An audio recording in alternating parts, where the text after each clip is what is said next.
Welcome everybody. Bienvenue à tous au Comité des Affaires autochtones. Welcome to the Standing Committee on Indigenous and Northern Affairs, everyone. I would like to start by acknowledging that we're meeting on the traditional territory of the Algonquin people. I'd also like to point out we have some young ladies who are part of the Women in the House shadowing members of Parliament. Welcome to those ladies. And also our former colleague, Mr. Romeo Saganash, has joined us today. Good to see you again. We have a busy schedule. We'll get underway with the first committee business, which is the Subcommittee on Agenda and Procedure, which met on Thursday, February 27th to discuss the future business of the committee. And a copy of the report has been distributed to members for their consideration. So is it the pleasure of the committee to concur in the second report of the subcommittee? All in favor of accepting the report of the subcommittee? That's carried. Thank you very much. And so, pursuant to... Can you just say that the meeting is top? Thank you. I have to do that? Okay, thank you. Pursuant to Standing Order 1082 and the motion adopted by the committee on Thursday, February 27th, the committee will now begin its study of the Indigenous crisis in Quebec and Canada. And with us today, we have the Minister of Crown Indigenous Relations and the Minister of Indigenous Services, along with their respective deputy ministers. And each minister has been given up to 10 minutes to make opening statements, and then we'll proceed with questions and answers. So with us, the Honourable Carolyn Bennett. Yes, go ahead. Chair, I just was asking about whether this meeting was televised, and sadly it isn't. And I think for the room, being that it's such a top-of-mind issue, so important to our country, why isn't it being televised today? Well, the answer is that the television isn't always available. It is webcast, so it's certainly available to anybody who wants to see it. We have media present in the chamber right now, so it's just one of those things that where we didn't have the service available for today. Okay. Yeah. Mr. Schmale had asked, and we put the request in, and this is what we have. Mr. Schmale? Also on that, Chair, given that we're running a bit behind by 10 minutes, I'd like to seek unanimous consent to extend this portion by 10 minutes. All in favor? That's carried. Thanks, Mr. Schmale. Minister Bennett, would you like to begin, please? Thank you, Mr. Chair. It's a pleasure to be back before this committee, but for the first time in the new Parliament, but also with so many new faces on this truly important committee for Canada. And I too want to begin by acknowledging that we are on the traditional unceded territory of the Algonquin people. J'ai le plaisir d'être ici avec... I am pleased to be here with my honourable colleague, Minister of Indigenous Services, Mark Miller, and with our Deputy Minister. Talk about the recent blockades and protests across the country, but I think I'm here mainly to talk about the complex underlying issues at their core. Our government understands that the recent rail blockades have had real impacts on Canadians and businesses and people across the country, relying on a working rail service to get to work, transport goods, and keep their businesses running successfully, and also for Indigenous peoples. I think, as you know, that across all government departments, we're working around the clock to resolve this way in a peaceful but lasting way, and so we welcomed the news last week that the remaining rail blockades have been removed and that regular rail service is resuming. I think we understand that Canadians have been frustrated as they saw the impacts of the recent rail blockades continue, and some opposition politicians, we worry, were unfortunately focused on unfortunately, I think, as I said in the House of Commons, the that exploiting divisions within a community is not going to get us to lasting solutions and the kind of healing. And so, comme le Premier ministre l'a dit avec tant. And so, as the Prime Minister said so eloquently, Canadians expect us to work together to get through this together. You may have, because we believe it's really important that all of us truly understand the complexity and sensitivity of the situation and the danger of some of the inflammatory rhetoric we have heard in recent weeks. As a physician, I'm reminded that it's also the obligation of all parliamentarians to firstly do no harm. We need a lasting solution so that nations can take decisions together to achieve the certainty required for First Nations, Métis and Inuit to ensure their communities are healthy and vibrant. Les enjeux au cœur de cette situation dépassent le cadre. The issues at stake here go beyond any specific project and deal with complex matters of Indigenous governance rights and title. In ongoing communication with the Wet'suwet'en hereditary chiefs to try and de-escalate the situation and find a path forward to deal with these issues in a substantive way. While policing decisions are made independently and free from political influence, we were pleased that the RCMP and BC worked with the Wet'suwet'en to make operational changes to de-escalate the situation and make the space, make room for the in-person talks between the Wet'suwet'en hereditary chiefs and the federal and provincial governments. We were also encouraged that Coastal GasLink independently agreed to pause work on the project during in-person discussions to help make that possible, and we were very grateful to Nathan Cullen's work in the de-escalating of the situation in all parties. So the weekend before last, when I met in Smithers with the Wet'suwet'en hereditary chiefs and the BC government, we had very frank and substantive discussions guided by respect on issues around Wet'suwet'en rights and title. We were also pleased that the members of the Wet'suwet'en Matrilineal Coalition participated in the first night of the meeting, and we were able to hear their very important perspective directly.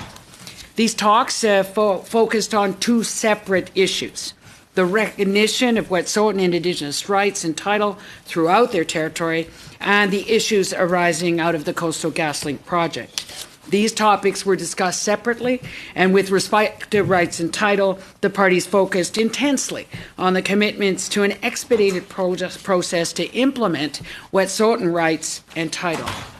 The results of these discussions was a draft arrangement that will be reviewed by the Wet'suwet'en clan members in their clans and in their houses through the Wet'suwet'en governance protocols for ratification.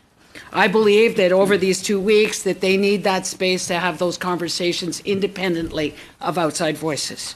I believe that the removal of the remaining rail blockades last week and the resumption of rail service provides the Wet'suwet'en Nation with that space to have this important conversation and rights and title within their territory. Out of respect for the process, Canada has agreed that the Wet'suwet'en Nation would have the time to consider the details of this arrangement before it was made public. If ratified, Minister Fraser and I have agreed to return to the Wet'suwet'en territory to sign, and the parties have agreed to implement title on an expedited basis and to coordinate how we will work together. We are inspired by the courageous Wet'suwet'en people who took the recognition of their rights to the Supreme Court of Canada in the historic Delgamuukw-Gisdewa case in 1997. But we need to be clear that the court did not at that time grant title to their lands. They affirmed the rights of the Wet'suwet'en, but said the question of title was to be determined at a later time and then implemented. I believe that this arrangement with the Wet'suwet'en people will now be able to breathe life into the Delgamuukw decision so that future generations do not have to face conflicts like the one that they face today. As the late Tave Oktawitz said in the Delgamuukw case, it's up to us to create a new memory in the minds of our children. Bien qu'il reste du travail à faire, ces discussions. While work remains, These talks have been an important step on reconciling complex matters of rights and title. Fisheries, to child and family services, to policing, to court systems, we have made important strides forward in the hard work of what Lee Crowchild describes as deconstructing the effects of colonization. Au cours des 5 dernières années, over the past 5 years, we have been moving away from the parameters of the comprehensive land claims and inherent rights policies. Approach to negotiating rights-related agreements are being developed through lessons learned over the 150 recognition of Indigenous rights and self-determination discussions across Canada. These negotiations involve almost 1 million Indigenous people from 480 First Nations, 44 Inuit communities, and 7 Métis organizations. Since 2015, we have been advancing interest-based discussions and ensuring that co-development is the core of any negotiations with Indigenous groups. In 2019, the governments of Canada and British Columbia and the First Nations Summit co-developed the Recognition of Reconciliation Rights Policy for treaty negotiations in British Columbia. This new policy eliminates the concepts that were the barriers, including extinguishment, cede and surrender, for future treaties, agreements, and other constructive arrangements. It demonstrates that Canada's commitment to working collaboratively with Indigenous and provincial partners based on the affirmation and implementation of Indigenous rights and in accordance with the principles of the UN Declaration on the Rights of Indigenous People. Together, we are committed to resolving the issues we face and to implementing Wet'suwet'en rights entitle. We understand that we are at a critical time together, and we are committed to building a new path together with Indigenous peoples across Canada. Thank you. Merci beaucoup. Miigwech. Thank you so much, Minister. And Minister Miller, would you please go ahead? Thank you, Chair. J'aimerais d'abord commencer en précisant. First of all, I'd like to begin by saying that we are on the unceded traditional lands of the Algonquin peoples. I know that the events of recent weeks have had a direct impact on many of you. You have had your communities affected, and you represent your... And it are a positive and vital step, but there's no doubt that there's more work to do. Work that many of you in this room know well as members of this important parliamentary committee. There's a lot of work to be done in addressing the underlying concerns of Wet'suwet'en and the resulting solidarity actions that took place across the country. However, I'm glad that together we can demonstrate a peaceful resolution that is achievable. I believe the easy way is not always the right way. Sometimes using force is actually a sign of weakness.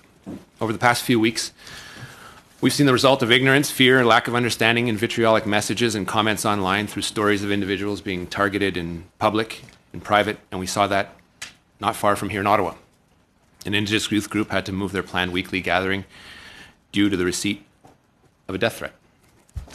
I think this shows that we have a long way to go when it comes to learning the dark parts of the history of this unreconciled country and its peoples, and truly making an effort to learn and listen from one another.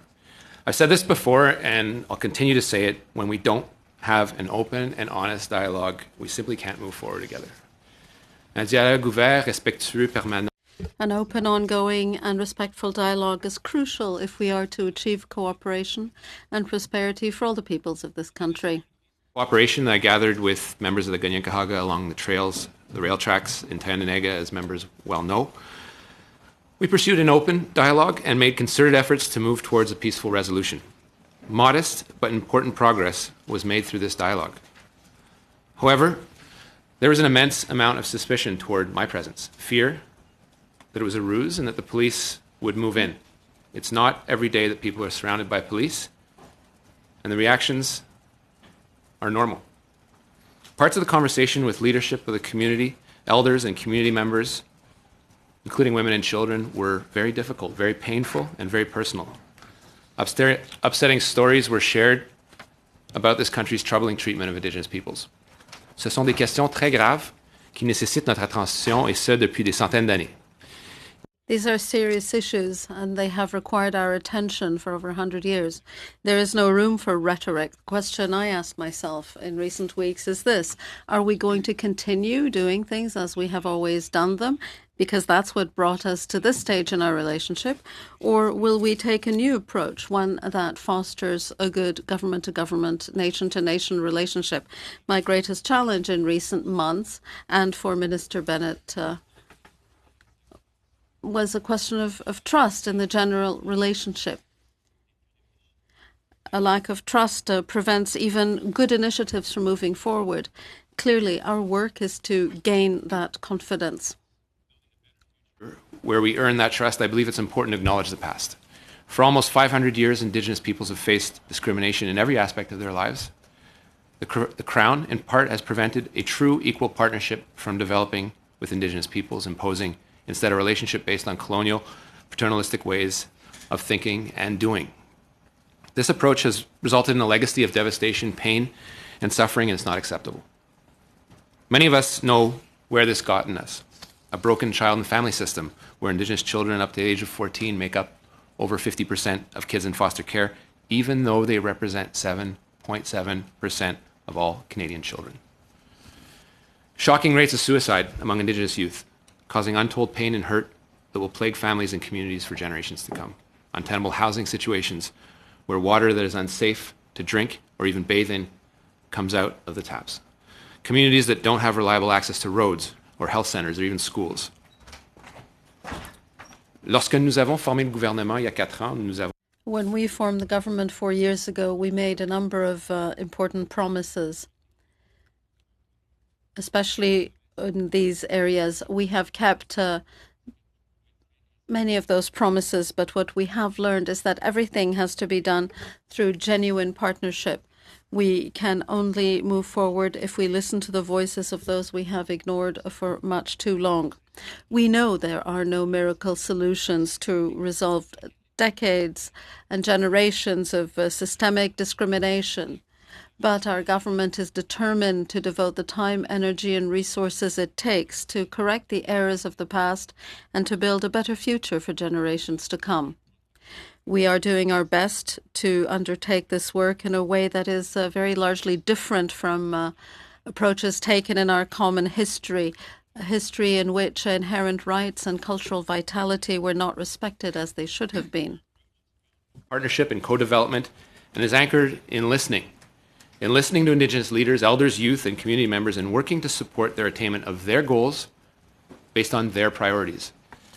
Since 2016, we've invested $21 billion into the priorities of Indigenous partners, priorities that have been set by Indigenous partners.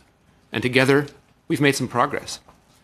But we still have a long way to close the unacceptable socioeconomic gap that exists between Indigenous and non-Indigenous peoples. For hundreds of years, Indigenous peoples have been calling on the Canadian government to recognize and affirm their jurisdiction over their own affairs. To have control and agency over their land, housing, education, governance system, and child and family services. Self-determination improves the well-being and prosperity of Indigenous communities, and that's something all Canadians should strive to support. Il est incontestable que l'autodétermination est une meilleure. There is no doubt that self-determination is the best way forward. Independent Indigenous communities succeed better socioeconomically. A larger number of studies graduate from high school. There are fewer unemployed. Health outcomes are significantly better. Initiatives that are led by Indigenous peoples are more successful. We've seen it many times. So it is absolutely essential that we support the successes that are led by communities across Canada, not only in education, but in health, water and resource management, services for early childhood and families, in fact, in all sectors. Continues to work in shifting policies to recognize the inherent right of self-government of First Nations, Inuit, and Métis. That means moving to novel and models of Indigenous government and supporting Indigenous communities to assert their rights. We're working to support First Nations to opt out of sections of the Indian Act in areas such as land, environment, resource management, and elections. As an example, we're working with Indigenous institutions and First Nations to develop the tools they need to drive local economic development, empower their communities, and promote prosperity. Since 2019, 9 First Nations have become operating under their community-ratified land codes through the Framework Agreement on First Nations Land Management and the First Nations Land Management Act.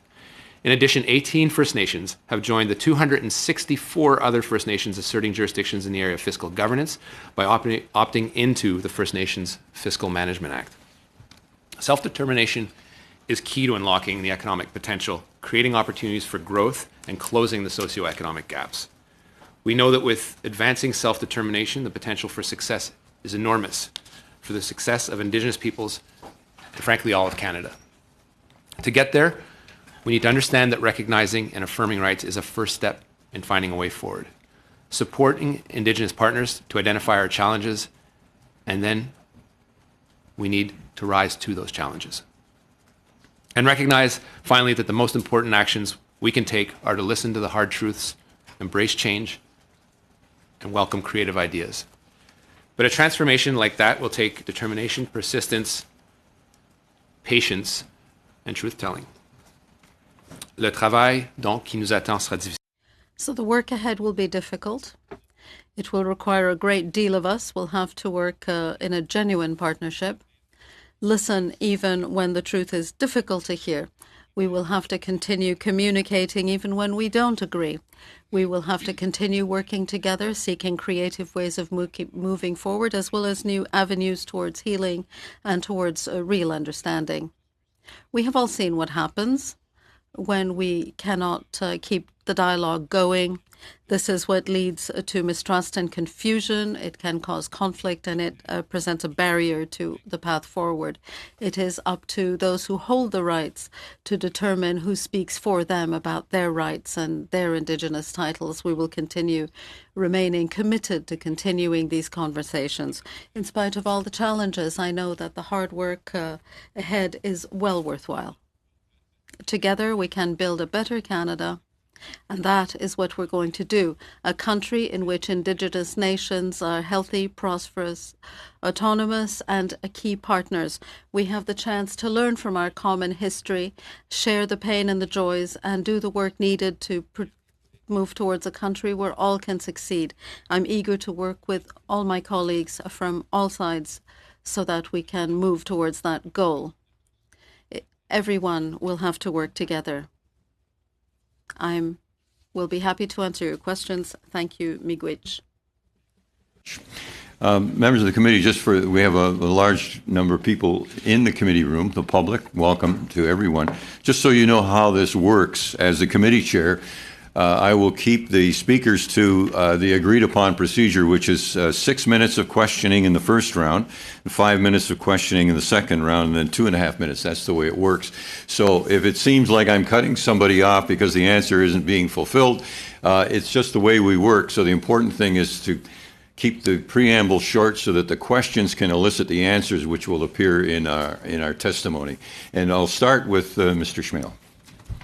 Thank you very much, Mr. Chair. Thank you, ministers, for appearing today. I was encouraged by your appearance, but Minister Bennett, I was disappointed at your words, especially at the beginning, talking about creating divisions within the community. I think that was extremely unfair, and I'm very disappointed by the words. But it doesn't surprise me, given the pattern of this government, where the failures of this government is always someone else's fault, especially the opposition. So, having said that, using your words about creating divisions within the Wet'suwet'en Nation, did you meet with the elected chiefs upon your visit to British Columbia? The matriarchs came to the meeting. I did not meet with the elected chiefs. The Delgamuukw complaint was taken by the hereditary chiefs. That is the group that believes Absolutely. They have the governance over the whole of the territory, and we met with them first. As you know, the proposed arrangement will go back to the clans and the houses where the elected chiefs will participate, and I'm more than happy to meet with the elected chiefs at any time. But given the issue of title has effects on the Coastal GasLink project, as well as the elected bodies within the nation, would not have made sense to include those elected members at those meetings rather than creating divisions within the community? I think that it was indeed the hereditary chiefs that had raised their concerns. It was the hereditary chiefs that had mounted the support coast to coast to coast, and therefore it was the resolution was going to come with the hereditary chiefs at the beginning, and then we will meet with the elected chiefs. So why, if you're trying to get this project to go ahead, why did you not include the people who are in support of this project to move this forward? Why would you only include the voices that were against it, the one side of this story? Jamie, I think, as you know, the project is a BC project. Totally, it is. It was their processes, their permits, their way forward. My Did job. you not say, hey, we should probably have all voices? My job is to make sure that the nation comes together and heals as a whole, and the concerns of the hereditary chiefs needed to be heard.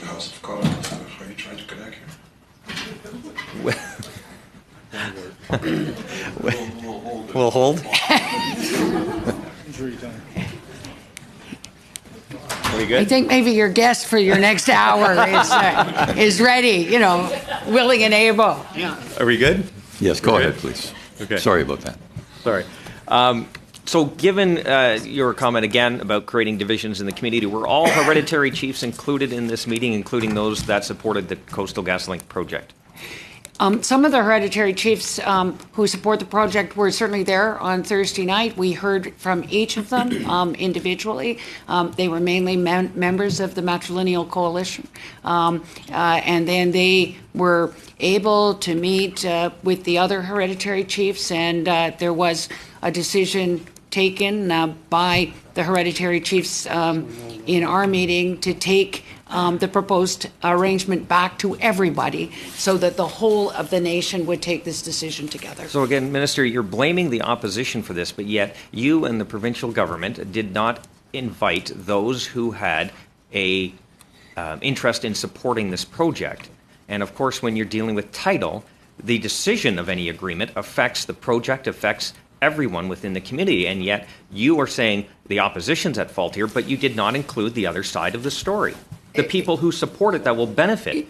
So as we've said, this was a BC project, and certainly the BC government had heard from the elected chiefs, but also that there was Coastal GasLink had impact benefit agreements with most of them. This was a BC project. My job was to carry on from what had been decided in the Delgamuukw decision, so that in the future, the whole of the nation would create the kind of governance model and decision-making processes that we are now seeing in Gatineau and Helsik, Haida. When the elected chiefs and the hereditary chiefs come together in a governance model with their own laws and policies, that is the way forward, and that is the only durable solution. My appearance was not about one project. It's about the future of Canada. It is, but when you exclude the people that are in support of the project, you silence one half or probably more of this debate. If you're only hearing from one side against a project that you're negotiating title, which has impacts, again, you're leaving out the other side. But I won't dwell on that because we have only Jamie, I don't think you left. heard me. I said the matriarchs were there. I heard from each of them on Thursday. Why weren't they there at the beginning? That was the beginning. They were right there at the first. We're hearing a witness that is saying when no. I arrived, they're saying the you're incorrect. matriarchs were in the room. They were told to leave. The matriarchs And they were told to leave. Each spoke. So they weren't there for the whole discussions. Meeting, they weren't there to they all discuss anything. Had a voice, and the process. How do they have a voice if they're not there? They were there, They were there Jamie. at the beginning, then they were removed. They were and there. They were there No, the third day. No, they weren't removed. Well, And there was a half-a-day meeting between the hereditary chiefs and the people supporting the project for a great part of Friday. Okay. So you weren't there, Jamie. So why don't we get on with how we're going to go forward? Well, I started that, and then your divisive language at the beginning derailed me. So, having said that, when you're talking about the title, when you have to 10 seconds. When you allow the communities, are you going to bring this before Parliament after the Wet'suwet'en people, if they ratify this, or are you going to bring it before Parliament before you sign the deal? So, as you know, what we have begun means that these conversations are starting to happen between the hereditary chiefs and the nation. This is an exciting time.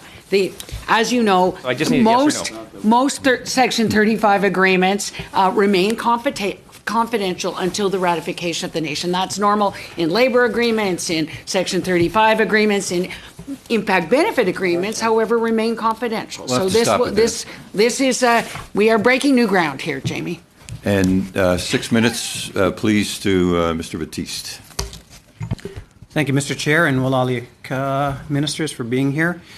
You know, prior to the establishment of the Indian Act and prior to establishment of Canada, there existed several different governing structures across Canada, and I know that we're framing this as a project dispute, but this is about reconciliation moving forward over generations. And with that in mind, I'm wondering, you know, there's several traditional and hereditary governance structures that exist across Canada today.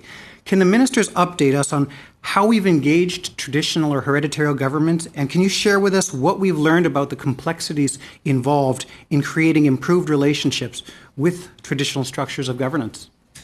I'll start there just in terms of how 2 years ago I was able and honored to be at the ceremony where the Wet'suwet'en hereditary chiefs signed an agreement with Canada on child and family services, and that work is ongoing now. I think that there again, in different parts of Canada, as you well know, Jamie, in some parts of Canada, the hereditary chiefs became the elected chiefs. In other parts, that governance has stayed, and Mark will add a little bit about how the Longhouse and the Haudenosaunee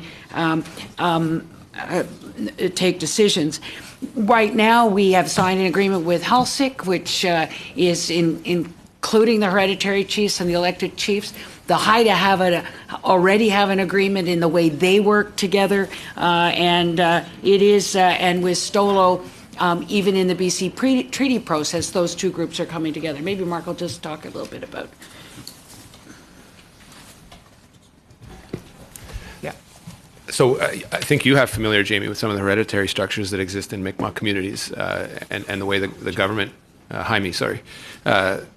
that have existed in Mi'kmaq communities and some of the challenges that have been faced there with respect to elected band councils, and in fact some of the progress that has been made. It is absolutely uneven throughout the country.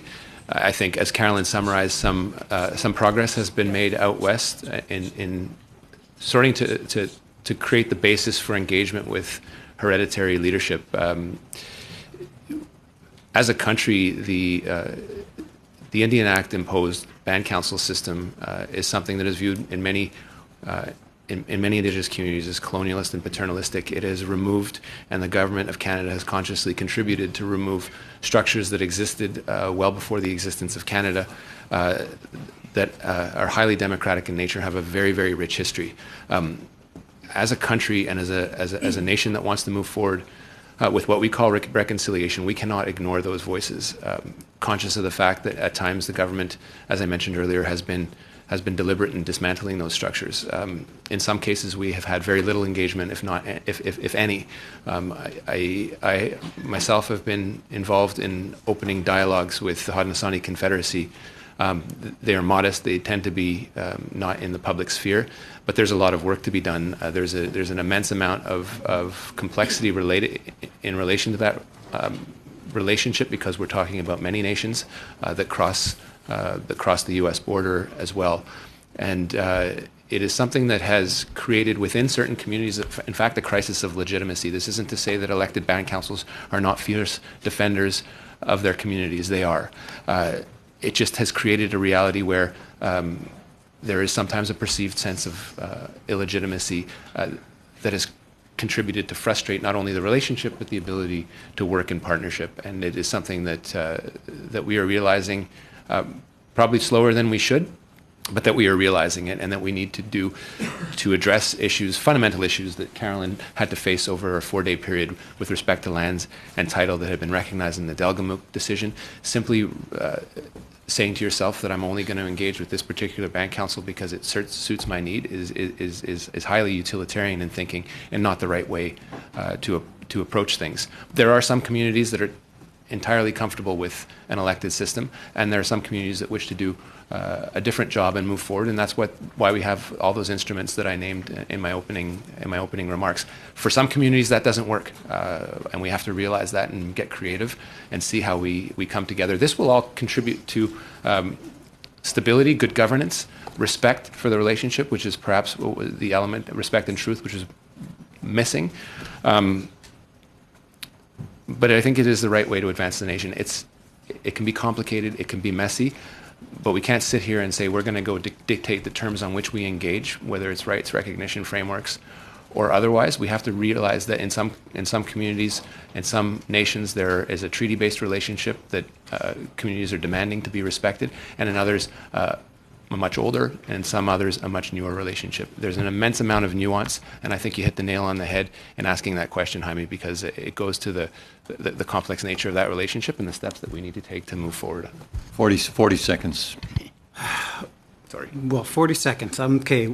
Throughout my life of living on a reserve, I've seen many different occasions where Indigenous protests have caught the attention of the national media and Canada in general. I can remember Oka, Ipperwash, Idle No More. What lessons have we learned?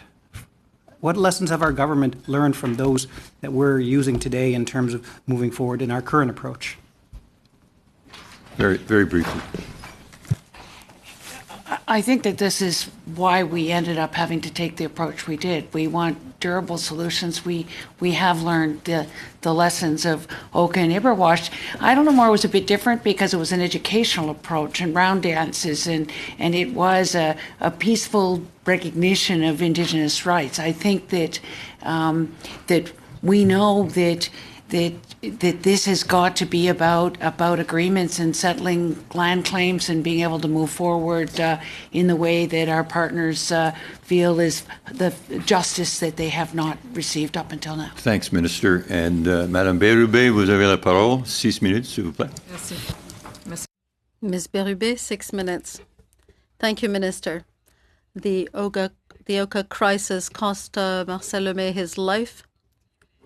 In his book, L'Indien Malcommode, Thomas King reminded everyone that Oka cost $200 million when purchasing the territory. In fact, required only $5.2 million. The Oka crisis also taught us that we need to speak and that politicians need to take responsibility. There are many parallels between Oka and the crisis that is drawing to a close. What have we failed to understand? Had the federal government assumed its responsibilities, there might have been fewer crises. Why did the federal government not take action earlier to prevent this crisis? We'll share the work of answering. As you know, Ms. Bérubé, the Royal Commission on Indigenous Peoples, on Aboriginal peoples, as it was called then, was an outcome of the Oka crisis because we had many lessons to learn. Some of those lessons were not necessarily applied, be it land purchasing. I'm not saying this is simple. There's a great deal of profound reflection to be done, but recommendations were not followed. There were periods where the government's commitment left something to be desired, and that really can be said at all levels. The division of the former Indian Affairs Department into these two new departments has led to where we are now. That's also the lesson we drew from Delcamuk. What we've realized as Quebecers and Canadians following the Oka crisis is that there's a great deal of tension which is founded on legitimate bases that have been in place before even before Canada was created. It is an open wound in many communities. We talk about ongoing economic repercussions on Quebec's and Canada's economy.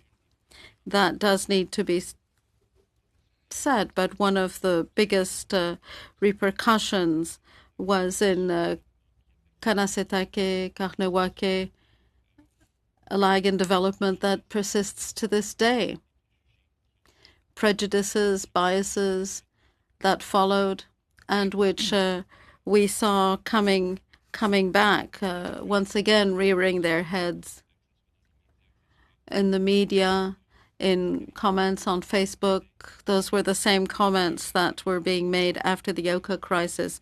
Corporal LeMay lost his life after when the SQ intervened.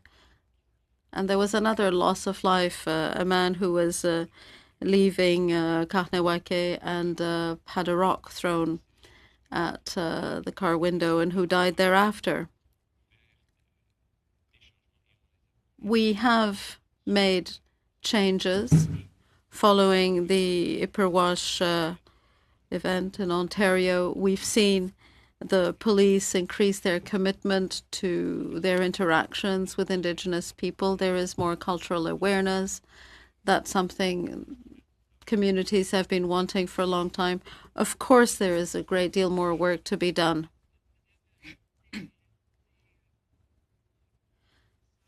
If I may, we would like to thank the Bloc Québécois for your support of the UN Declaration on the Rights of Indigenous Peoples. With our two departments, I have more opportunity to deal with issues involving rights and title. We know that in cases where land claims have been settled, there is certainty, and that is a solid foundation to go from when making decisions. In those cases, the nations who have the rights are there at the table. Madame Bennett, je voulais vous dire aussi l'attitude du gouvernement durant cette crise. Ms. Bennett, I have to say that the government's attitude during the crisis was the same as somebody who keeps pressing snooze on the alarm button in the morning. There are many reminders of things that have failed. There were many signals, the first blockades, the first injunctions. Why did it take 25 or 26 days before anything could be settled when the so-called Indigenous crisis became an economic crisis across Canada? Why did it take so long for negotiations to get underway? There were chiefs traveling in Canada when there were no negotiations taking place between the government and hereditary chiefs.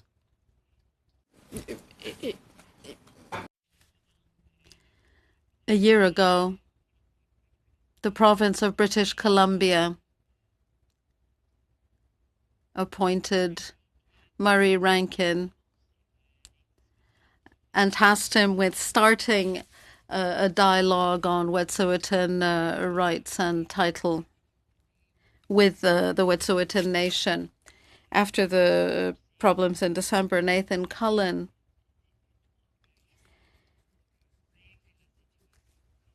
began efforts to deal with the situation, but from the very start, there were conversations between myself and Minister Scott Fraser.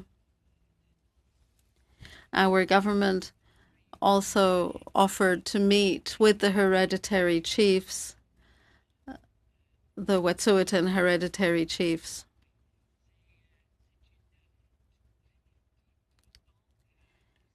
We have always been engaged, but it took patience, and we were able, with patience, to come up with a more lasting. 5-minute round now with the Conservative. I'm sorry, we're still on 6 minutes. I apologize. I'm racing ahead of myself. The NDP, Ms. Gazan, and I believe you'll share with Ms. Ashton. Please go ahead. This is a 6-minute round. Yes. Thank you very much. You have a Canadian Human Rights Tribunal that has ruled against your government for discriminating against First Nations children. We are now at 9 non-compliance orders. If the rule of law is about respecting the law, are you not breaking the law here? Yes or no?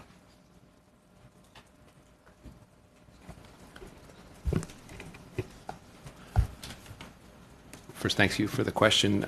This is a highly emotional yes issue. or no? Because I've we're asked speaking a about yes or First no Nations question. children, and this government is resolutely So committed I- to I'm Please gonna allow him help to you ask, here. answer the question. Please, let's cut the talkovers and get a question answered, then move on. So what we're facing as a government is a challenge on many levels. The Prime Minister in his mandate letter to me has been quite clear. We will compensate First Nation children for the harm they have suffered to the extent Chair. that monetary compensation can do so. We'll move on to the next one. Well, this isn't a very important So- issue to me, MP Gazan, so Yeah. I'm glad to answer it at a later date. But It's- it you're is not something answering that, my that question. requires a lot more Because it analysis and seems discussion. that your government supports the rule of law when it suits your economic interests. And I say that because many times we end up in these situations in Canada because it does not respect their own laws, their court decisions, or human rights of Indigenous peoples or Indigenous laws. So if upholding the rule of law means respecting law in courts, we can hardly conclude that respecting the rule of law of for Indigenous people and their rights has occurred with this government. Do you agree? I think as Canadians, we only need to look at the examples of a pound maker, Big Bear, Louis Riel, to understand that sometimes invocation of the rule of law has been used against Indigenous peoples to perpetrate historic injustices. That should be clear to everyone in this room and to all Canadians. So just let me help you here. It took you 3 days to come up with an agreement in principle with the hereditary chiefs. I think it's called political will. So just one last question. So in light of the situation with the Wet'suwet'en, it's critical that we achieve the full adoption and implementation of the United Nations Declaration on the Rights of Indigenous People. Last time your government stalled, I was wondering, stalled it. It's critical we pass it. What's your timeline?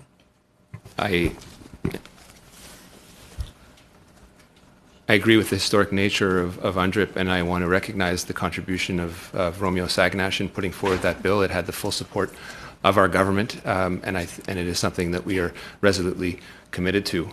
We, as a government, and I commend Minister Bennett for this, achieved in 4 days what couldn't be achieved in 23 years. Minister and that is Miller, very important for I everyone appreciate we to do hear in have this some room. serious questions here, and I feel like we're getting into story time. We're dealing with a crisis on a number of fronts. And I heard about all the goodwill here, but the reality is that your party has been in power for the 91 years out of the last 120. The policies of colonization and genocide have come from Liberal governments. So when I hear about no running water and a housing crisis, when I hear about the lack of adequate health care and the third world living conditions, these aren't by accident. They are a result of government policies that you and your colleagues have pushed over the years.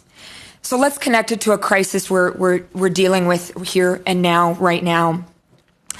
People are very concerned about the disproportionate impact that the coronavirus is set to have on Indigenous people. We have to look no further than H1N1 to know exactly how hard it hit the most vulnerable, particularly people in my part of the country. Do you know the rate at which Indigenous people in our region were hit by the H1N1 virus in northern Manitoba? I'll help you with 6 times. When it came to Nunavut, it was 45 times. What's your point of order? With respect, both ministers will be returning here on Thursday, and a lot of these questions with respect to the coronavirus and so on, I believe can be directed at that point. I think they're here. With respect, it's a matter of life and death, and let me connect it to our discussion I'm asking today. for his point of order. Today they're here for very I can't believe we're specific delaying reasons. this over Therefore, questions on the coronavirus. I'm suggesting that relevance is an issue here, Mr. Chair, and I do respectfully submit that this question could be deferred to next Thursday. And Ms. Ashton, go ahead. And I respectfully, I mean, I'm shocked that that it would be asked to be delayed when we know that that the government isn't taking this seriously. Let me connect it to the Wet'suwet'en as well. Indigenous people in this country have had enough of the way in which the government, federal government, has ignored their needs, whether it comes from treaty land entitlement, whether it's land claims, and I include the North of 60 agreement that that your government betrayed the Dene on, and they've had enough of the way in which living conditions in their region have been ignored. And so I'm shocked that I would be told that I should stay silent about an upcoming, a crisis that we're starting to live right now. And so my question is to the government: what are you doing to take action to make sure First Nations are supported? And perhaps you could also reflect on the fact that you're an alternate member of a committee. What signal does that show to Indigenous communities when the government doesn't even take Indigenous affairs ministers seriously enough to be a full member of a committee dealing with a nationwide global crisis? 30 seconds. I can confirm with the member that I'm on the committee and participating fully.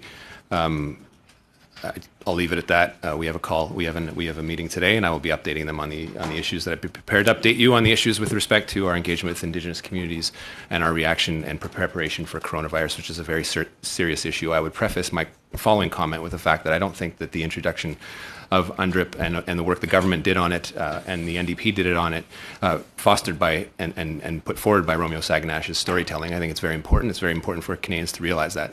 As with respect to coronavirus, Indigenous communities are more vulnerable for a number of reasons: historic socioeconomic gaps, overcrowding, lack of access to clean and safe drinking water, all issues that we as a government on a long-term basis and on a short-term basis with respect to the long-term water advisories we are committed to remove by March 2021. There are also systemic issues with respect to cultural approaches with medical facilities and healthcare, also access thereto and remoteness. These are all factors that have contributed, for example, to the unacceptable rates of tuberculosis in those communities. We have our experience from the H1N1 virus. I have a dedicated team that is working on surge capacity, and I'd be absolutely more than glad to update this committee or anyone willing to engage with me on this issues. Foremost, Indigenous communities, which we are striving to reach out to and already have done so, but we'll be increasing that capacity in the short term. Thanks, Minister. We need to move on to our 5-minute round. Mr. Vidal, you have the floor. Thank you, Mr. Chair. Thank you, Ministers, for your time today. I want to follow up a little bit on my colleague, Mr. Schmale's comments. So, Minister Bennett, title has primarily been dealt with through treaties, as you talked about. The Chilcotin decision has set out the standards for proving that title exists. I think we would agree on that. Title claims impact not only the First Nations, but they also affect the surrounding non-Indigenous communities and overlapping First Nations claims. Treaties must be ratified by federal and provincial legislatures in history. And so to follow up on my colleague's question, not only do I think it's appropriate, but I think it's imperative that you bring this agreement before Parliament before you sign it. I don't think you answered his question. Will that come before Parliament before it gets signed? Yeah, I think what I said was that Section 35 agreements that Canada Indigenous groups negotiate remain confidential until after the ratification process. So with the Anishinaabe Education Agreement, then that came before Parliament. We are very aware that these kinds of agreements, particularly where title is involved, need to come to this place.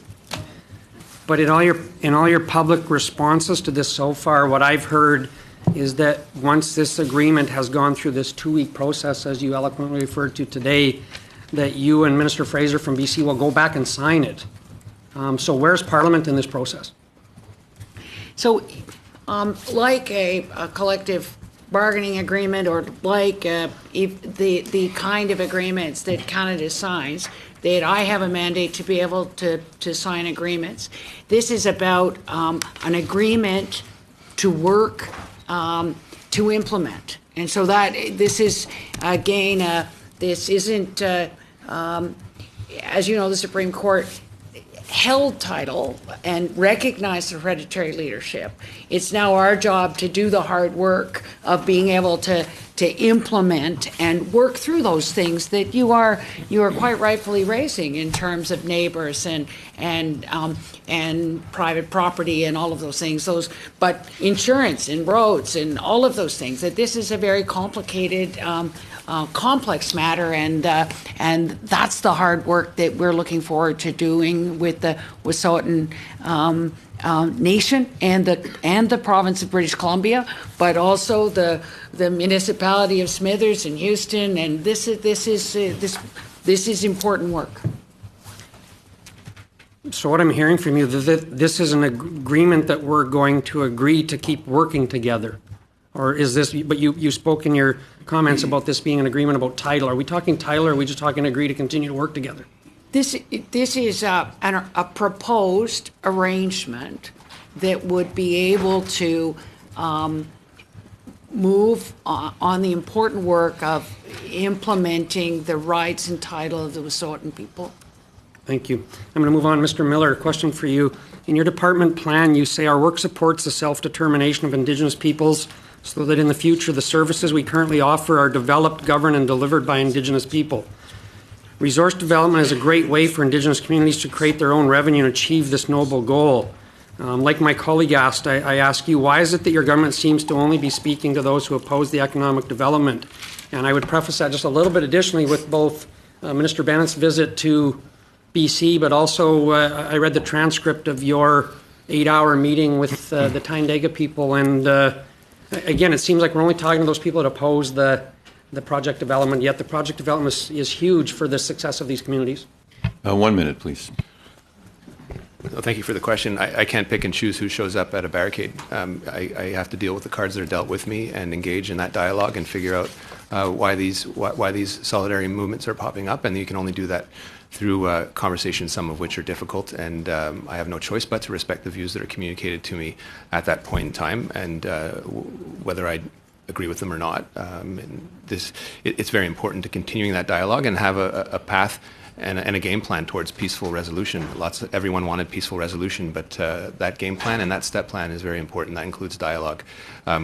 We do engage, and I think the whole point of my department is to close that socioeconomic gap so that Indigenous peoples are at substantive equality with non-Indigenous peoples, and that in and of itself is a huge catalyst of economic growth. There's economic development portfolios in both mine and Minister Bennett's department. We know that when self-determination is achieved, Indigenous peoples are driving resource development in many communities. You need only look at Treaty 8. You need only look at the Cree in northern Quebec. Those projects are key to the development of our country. But that takes catching up the gap in education, health, infrastructure, emergency management, all those precursors that, in fact, you and I probably take for granted. So these are very important. We will engage with all actors, resource development actors. I meet with them all the time. Okay, thank you. That's 5 minutes. And Mr. Van Couverden. Thank you, Mr. Chair, and thank you very much to both ministers for joining us today. Before I start, I'd like to commend and acknowledge your commitment to developing lasting trust, to being on the front lines, meeting with people, listening to people, and ensuring that their voices are heard, not just in the media, but in Parliament as well.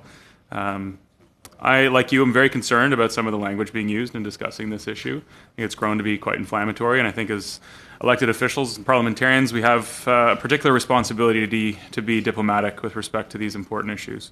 On Sunday, I met with about 70 Indigenous youth on Sunday at the Canada We Want conference just north of Toronto, and I would submit that while very emotional, their language and rhetoric remained respectful, diplomatic, and constructive throughout that conversation, which was supposed to be 30 minutes and ended up being about 2.5 hours. I think that's a commitment that many of our colleagues would be well served to emulate. Without undermining the urgency of all of the issues involved, I was hoping that you could elaborate a little bit on de-escalation as a priority, reducing the temperature to ensure a peaceful, effective, and legal solution that results in good outcomes, but perhaps more importantly, as you made reference to, Minister Bennett, no harm. Thank you for that. I think that we are worried that situations like this just increase racism and increase the ability to people attack one another. The Saturday night in the hotel in Smithers, one of the elders was verbally abused, and it just spoke to really what happens in amongst neighbors, and but to the most vulnerable, and that to attack somebody who went to residential school, who has lived that shame of being Indigenous is unacceptable, and I do worry that whether it's Senator Byack or whether it's the people across this country who seem to be getting away with saying things that are absolutely hurtful, harmful, but to the fabric of this country, really dangerous, in that we have so much to learn. About thinking 7 generations out, about asking, not telling in leadership, about listening to wise women, all of the things that were here in place before the settlers arrived. And then the Indian Act and residential schools made people feel ashamed. So I agree, and I think that it was interesting last night at the University of Toronto. I met with this amazing young Indigenous woman who talked to me about the Chandler-Lalonde report, about the communities that are self-governing end up with better health, education, and economic outcomes. That this is a scholarly approach now, and an evidence-based approach, but it is about also building this country, nation building, coast to coast to coast. Thank you. You have another minute. Thanks. Minister Miller, I would ask you to perhaps, you spoke about trust a lot throughout your speech today, and I've recognized your hard work and commitment to having an open and honest dialogue throughout this process. I mean, I referenced your work, your commitment to language acquisition, your commitment to peace and dialogue and patience a number of times throughout my meeting on Sunday night. It was well recognized. There's lots of nodding in the audience. These youth were very well informed. But I'd ask you to elaborate on how patience, diplomacy, a calm approach is serving the situation now. And I would once again commend you on that work. Thank you, and let me add on to what Carolyn said. My greatest concern when I heard from leadership in Kahnawake was about the 200 kids that study off reserve and how they were being targeted. Our concern in all this was the safety of all Canadians, and particularly those most vulnerable. But when you hear stories like that, it really brings home what this means and the need to achieve a peaceful resolution. Building trust means sometimes being vulnerable, going on a playing field that isn't yours. Exposing yourself, even if there's 9 hours of transcript for a minister is pretty is a significant amount of exposure. It's minimal compared to the vulnerabilities that the people that accepted to meet me face. That insecurity, I feel safe around police forces. They didn't, and it was palpable in the room at many occasions. And this is systemic. It's ongoing and documented. It isn't something that people just throw out there. It is documented in reports. That trust has been broken for decades. So it isn't someone like me that is going to repair it, or someone like this government or this government that will repair it in 1 year with a bunch of programs that are historic in their investment quantum. But it will take a long time to repair these bonds that have been broken, and probably more mistakes will be made.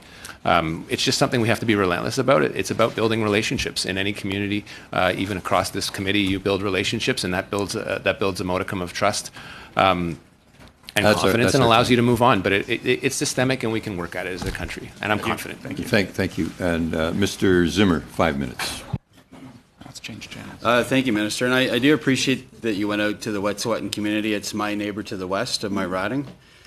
I guess I share the concerns with my colleague, Mr. Schmale, about you talked about exploiting divisions as if it was somebody else other than what you're doing.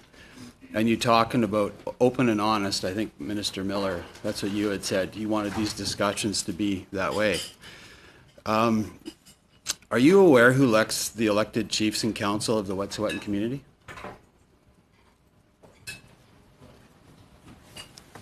Am I aware? of who elects the elected chiefs of the Wet'suwet'en communities? The reserve lands, the reserve lands, community, the yes. reserve lands, and the reserve population will elect the chiefs. Yes. Yeah. Of which, do you know that the Wet'suwet'en hereditary chiefs are part of that community? My understanding, and from the Supreme Court decision, is that the hereditary chiefs are that there is the conversation now about title of the whole community, Let me not just say just what Gary the not just Naz- the reserve Let me just say lands. what Gary Naziel, who's the wing chief of the Wet'suwet'en community, Yeah. he said to us, which we met with them in Prince George 3 weeks ago now. He said the elected chiefs are actually elected by the Wet'suwet'en hereditary chiefs as well. They are a true representative of the Wet'suwet'en community, hereditary and community members. Were you aware of that? Absolutely, and that's why now their hereditary chiefs will go back to their my- clans and their so my houses. next question, And the I gotta elected go through these chiefs. quick. No, So wait my a second. next question- No, you did ask a question. I think you should, Yeah, respectfully yeah. So should let I'm her gonna- I answer. hope you give me more time, No, Chair. then. so I'm going to tell you that they will now go back to their clans and their houses, Okay, and I all have members of to- the nation will determine and So ratify Chief this So Chief proposal. Dan George, who is one of the elected chiefs by the community, has been trying to get a meeting with you and even wanted to be part of the discussions when you just met with them a few days ago and said they were shut out of the meeting. Why? Well, I am not aware of that. I'd be happy to meet with Chief Dan George anytime. Okay, because I'm glad you said that too, because I heard it earlier. I just spoke with Chief Dan George and all the elected chiefs that are supportive of the project, and they said they've been trying to get a meeting with you and they haven't been able to. And they feel very frustrated. They want to have this. Actually, you know, the bigger frustration for the elected chiefs, and I'd say the Wet'suwet'en hereditary chiefs that support the project, they want to have a community discussion about the issue. Yeah. And when you go into the community and you only pick a very select few to talk to, just the ones who are opposed to the project, they are very frustrated. The hereditary chiefs are very frustrated that support the project, of which we have one in the room with us today. Teresa Tate Day is just at the back of the room. There's a frustration that you're only wanting one result by only meeting that particular group. And even some of the ones that you met are chiefs under suspect circumstances. Chief Woos is one example. And so the ones that you're meeting with are under a little bit, have questionable circumstances. And so the legitimate Wet'suwet'en chiefs that want to meet with you are questioning whether they should be at the same table because it legitimizes somebody that maybe isn't. And I guess to me, as somebody that as the minister should know all of these concerns in the community, be very careful who you meet with when you go into that community. If your true desire is really to bring the community together, as you said, and not create division, exploiting divisions, and not and being open and honest, that you would have everybody at the meeting. Why would you exclude anybody from the community that are leaders in the community from the meeting? So I think that you misunderstand that there are two separate conversations. I wasn't there to talk about a pipeline. I was there to talk about rights and title.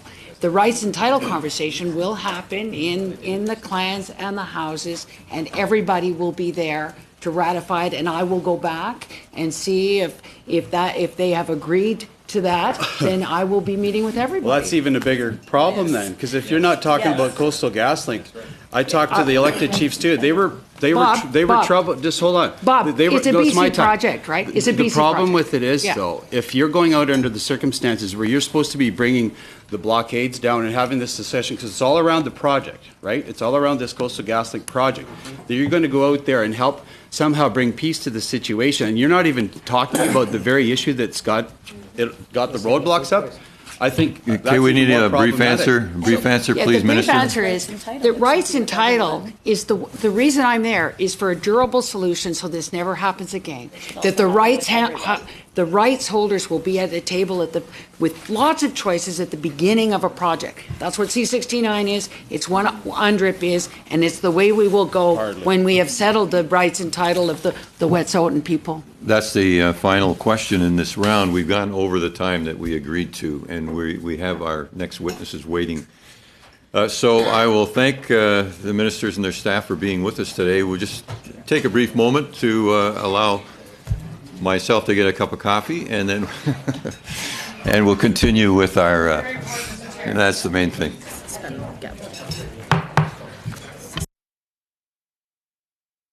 We're suspended briefly.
We get back to order, please. We're running short on time, and we've got lots of business and some very important witnesses. So if I could ask the committee to reassemble, and we'll begin.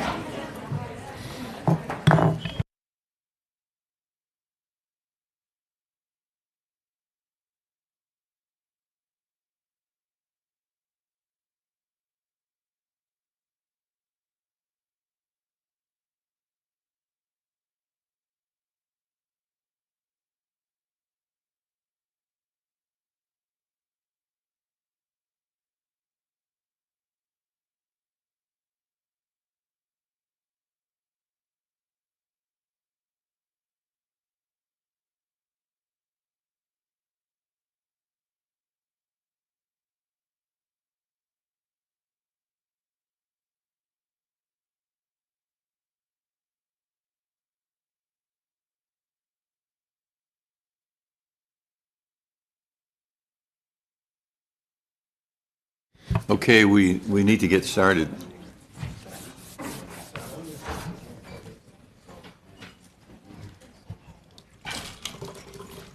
Hello. Welcome. Once again, we'll reconvene now for this meeting of Indigenous and Northern Affairs. We have a guest here with us for those who are watching on webcast. And we also have two guests who are by video conference. And with the vicissitudes of technology, I think Ms. Tate Day will allow our speakers at a distance to go first. And so we have John Borrows, the Canada Research Chair in Indigenous Law at the University of Victoria. Hello, Mr. Borrows. Can you hear us? And we have Eric Cardinal by video conference from Sept-Îles, Quebec. So, Mr. Borrows, you're farthest away. Would you please go ahead? Yes, thank you for the opportunity to be able to speak with you. The issues that I want to raise have to do with the application of Indigenous law. I'm grateful to be able to understand that Aboriginal title is the issue that lies at the heart of our current disputes out here in British Columbia. And the recognition of title belongs with the rights and title holders who are the hereditary chiefs. What's required, of course, is the recognition of that title and then the jurisdiction to be able to implement what's involved in the content of that title. When that jurisdiction is recognized, that includes Wet'suwet'en law and the internal dispute resolution structures that they can bring to bear to deal with the challenges that they face between the elected and their hereditary councils, and I'm sure you'll hear more about that as we go along. But this is to make the point that this is law, and this law is recognized in the Constitution. And then the other things that we need are, of course, the intersocietal mechanisms, things like Section 35, the sui generis approach that's there, UNDRIP, and the statutory action that the government can take to recognize rights and title as an economic development and sustainability issue, needing to reform the way injunctions are done, and thinking about rule of law in the broad way. But my main contribution is to try to bring to bear a law from the Anishinaabe. I'm from Cape Croker, which is a reserve on the north shores of, on the south shores of Georgian Bay on the Bruce Peninsula. And the Weequamekongo Reserve, for instance, have a constitution. And in that constitution, they talk about how their laws should be applied to deal with the questions that come before them. And these laws are organized as the 7 grandmother and grandfather teachings. And I just want to read them to you for consideration and thinking about using these kinds of approaches in resolving the disputes that we're also concerned about. The first law is the law of respect, which is to accept people for who they are, it says in the Constitution, listening openly to other opinions and being sensitive towards people's feelings. Also respect all living creatures and Mother Earth. Imagine that law as a standard principle, criteria, authority, precedent, tradition, guidepost, and signpost for regulating our affairs and resolving our disputes. Or humility, strive to become a modest person. Truth, be a trustworthy individual. Discuss only factual information and in turn seek out knowledge that is accurate. These are constitutional principles. Bravery and courage. The Constitution says, take responsibility for your mistakes and meet unknown circumstances head on. Be a risk taker and do not let shortfalls discourage you. Love. Show affection and fondness for those around you. Imagine that being a part of the way we go about resolving our disputes, constitutionally speaking. Allow your friends and family to know you adore them unconditionally. Most importantly, love yourself. Honesty. Be upfront about everything you say and do. Your words and your actions should not have a hidden agenda or motive. And then the 7th grandmother here is wisdom, which is be wise and gain knowledge through life experiences. Furthermore, learn from your mistakes. Expand your wisdom to include teachings from elders and children. These are principles that are akin to life, liberty, and security, peace, order, and good government. They are, of course, general. They are aspirational, as our hopes for equality and mobility and freedom are in Canada's Constitution as well. What I suggest is that as a part of the law of Canada, that we draw upon these kinds of principles and make them the standards by which we conduct our business.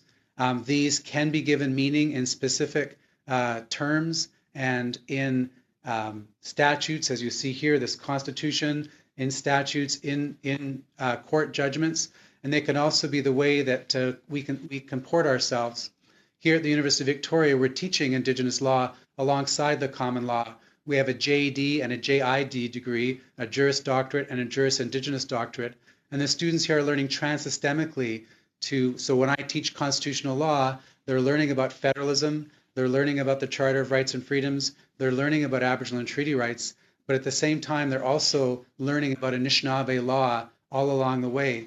The same thing happens when they learn criminal law. They learn Cree law in relationship to that, or property law. They learn about Gitxsan law. Silcotin law is combined with contract law. Hulkaminam law or Cowichan law is combined with tort law. What I'm saying is that we are a multi-juridical country. We have many legal traditions to draw upon that can be authoritative in guiding our actions. And these principles of respect and humility, truth, bravery, love, honesty, and wisdom contain guidance in the etymology of the words. For instance, the word love, Zigidawin, comes from a river mouth. We learn about how to live in love by looking at what happens at a river mouth. That is written in the earth, the standards by which we should live. Or honesty, Guak Wadizuin, which is having a clear path between us, no obstruction when we're talking with one another. Or humility, Daba Dane Dizuin, which is to measure our thoughts in a precise way. The idea of respect, Mana Jiduin, is to go easy on one another. The notion of wisdom is the Nagandawendam, which is to bend towards or study things. What I'm saying is that these are Canadian laws. These are laws of the land, and the Wet'suwet'en have laws that they could express that have similar sorts of principles attached to them. So do the Blackfoot and the Salish and the Mi'kmaq and the Inuit and the Métis and the Haida. Any group that you look at, they have these laws written and unwritten. And so it is important to talk about title and jurisdiction and internal dispute resolutions and intersocietal dispute resolution mechanisms, but to understand that a part of what will give those life is Indigenous understandings of law. I look forward to further questions or comments that you might have about that. There's lots to say, but I hope that I've made the point about Indigenous law being a part of what is a resource for reasoning and action in our country. Well, I think you did very well, and thank you. And Mr. Cardinal, would you please go ahead now? Mr. Eric Cardinal. Okay, well, thank you, Mr. Chair. Merci de me permettre de témoigner. Thank you for giving me this opportunity to testify. I'm at the Weshat Mayotena First Nation on Quebec's North Shore at the moment. Long live technology. I won't come back on the facts regarding the latest crisis. You're well aware of them. But as an expert on Indigenous law and policy, I'll talk about causes and lessons learned. First of all, the crisis was a culmination of many issues related to governance issues. There are issues that are specific to the Wet'suwet'en Nation and to the Coastal GasLink pipeline. But basically, issues go far beyond a hereditary chief's opposition to one project. There have been crises in Quebec. There has been also a great deal of support among the Mohawk and Mi'kmaq for projects, as well as from other nations. In Quebec, the situation is very similar to that in British Columbia. There are two regions with no historic treaties.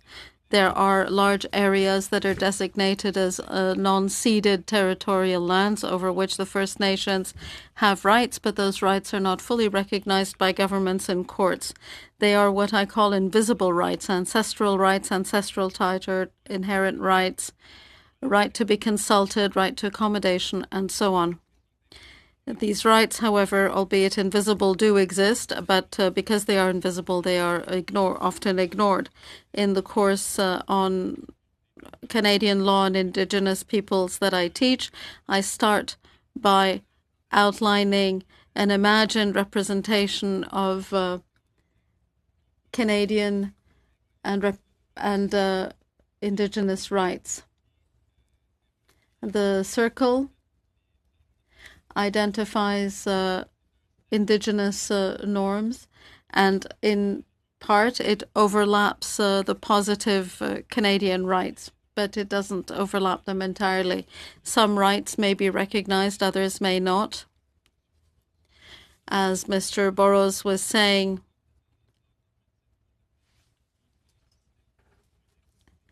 rights that have always existed and continue to exist.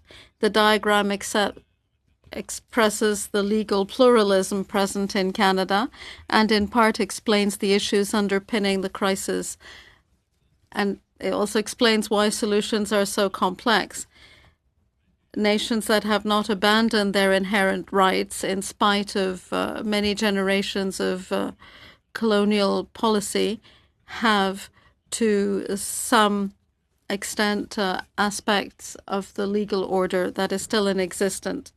Some have concluded treaties, some have not. In Quebec and in British Columbia, for example, those rights have in part been recognized by the courts, who try as best they can to recognize the realities of Indigenous existence with the Canadian law. But there are gray areas that are often invisible to the political system. Given that it's difficult to solve issues through political means, they often need to go before the courts. It can be very risky for them, very long and very expensive, because even when the First Nation wins in court, it isn't necessarily a victory. Take the Wet'suwet'en, one of the nations that had received what was regarded as a successful decision in 1997. It gave them rights over unceded territories, but the court invited the governments and the First Nations to go back to court to prove title. It may well be that we wouldn't be here today if negotiations had been conducted more effectively. We cannot blame the courts because these decisions have often been left to the Supreme Court since governments have not decided them. When the Constitution, including Section 35, was repatriated in 1982, it contained a mention of Indigenous rights but did not define them. There have been some so-called modern treaties concluded since in 1973 the Supreme Court reminded governments that ancestral rights were not fossils and treaties were not fossils.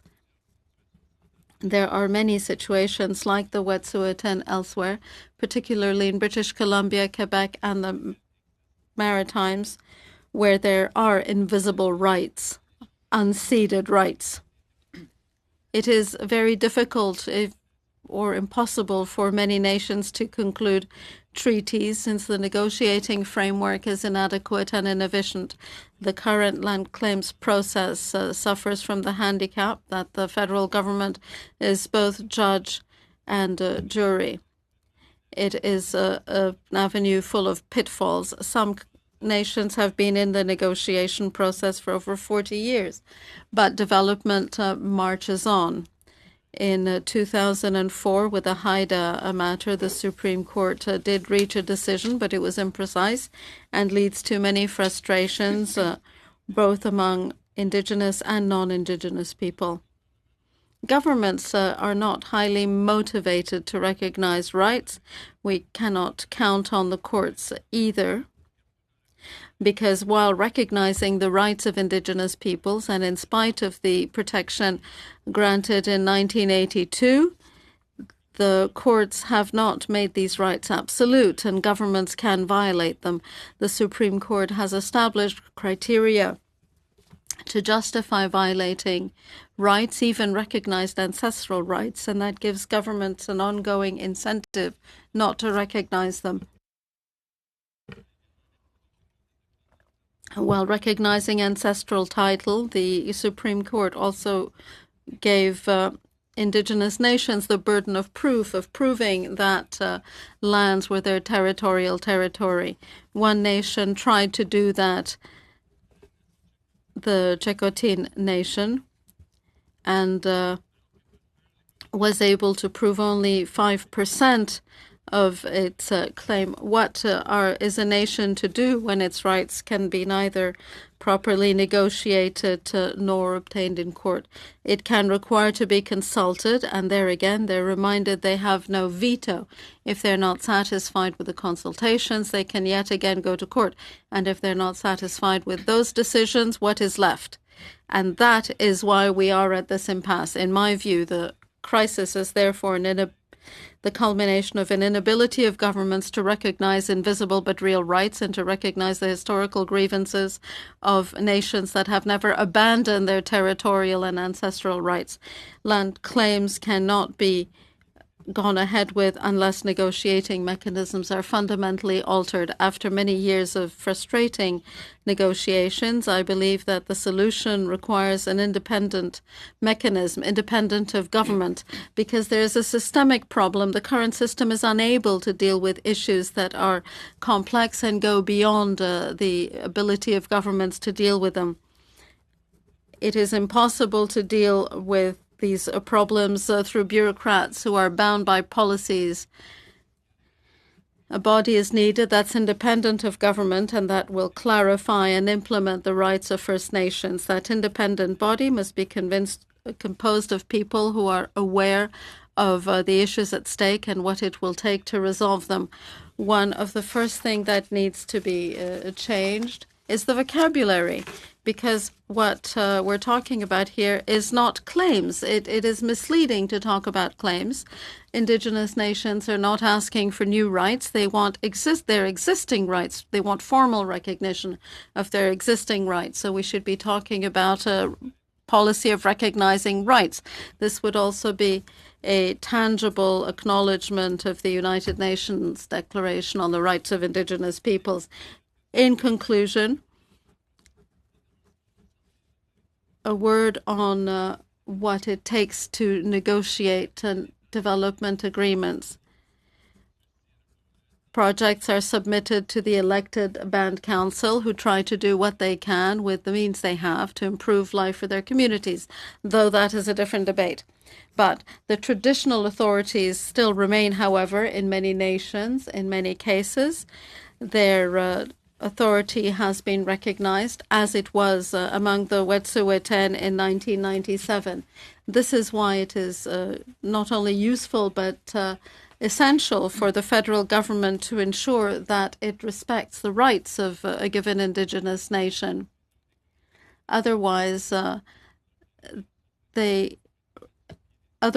rather than encouraging division within the community, they would do better to give them the resources that the nations need to arrive at legitimate decisions that would have a chance of being implemented.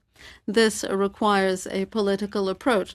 An agreement is not necessary because we are talking about inherent rights. Otherwise, we end up with problems like the Mohawk of Kahnawake, who have a de facto sovereignty over their own territory.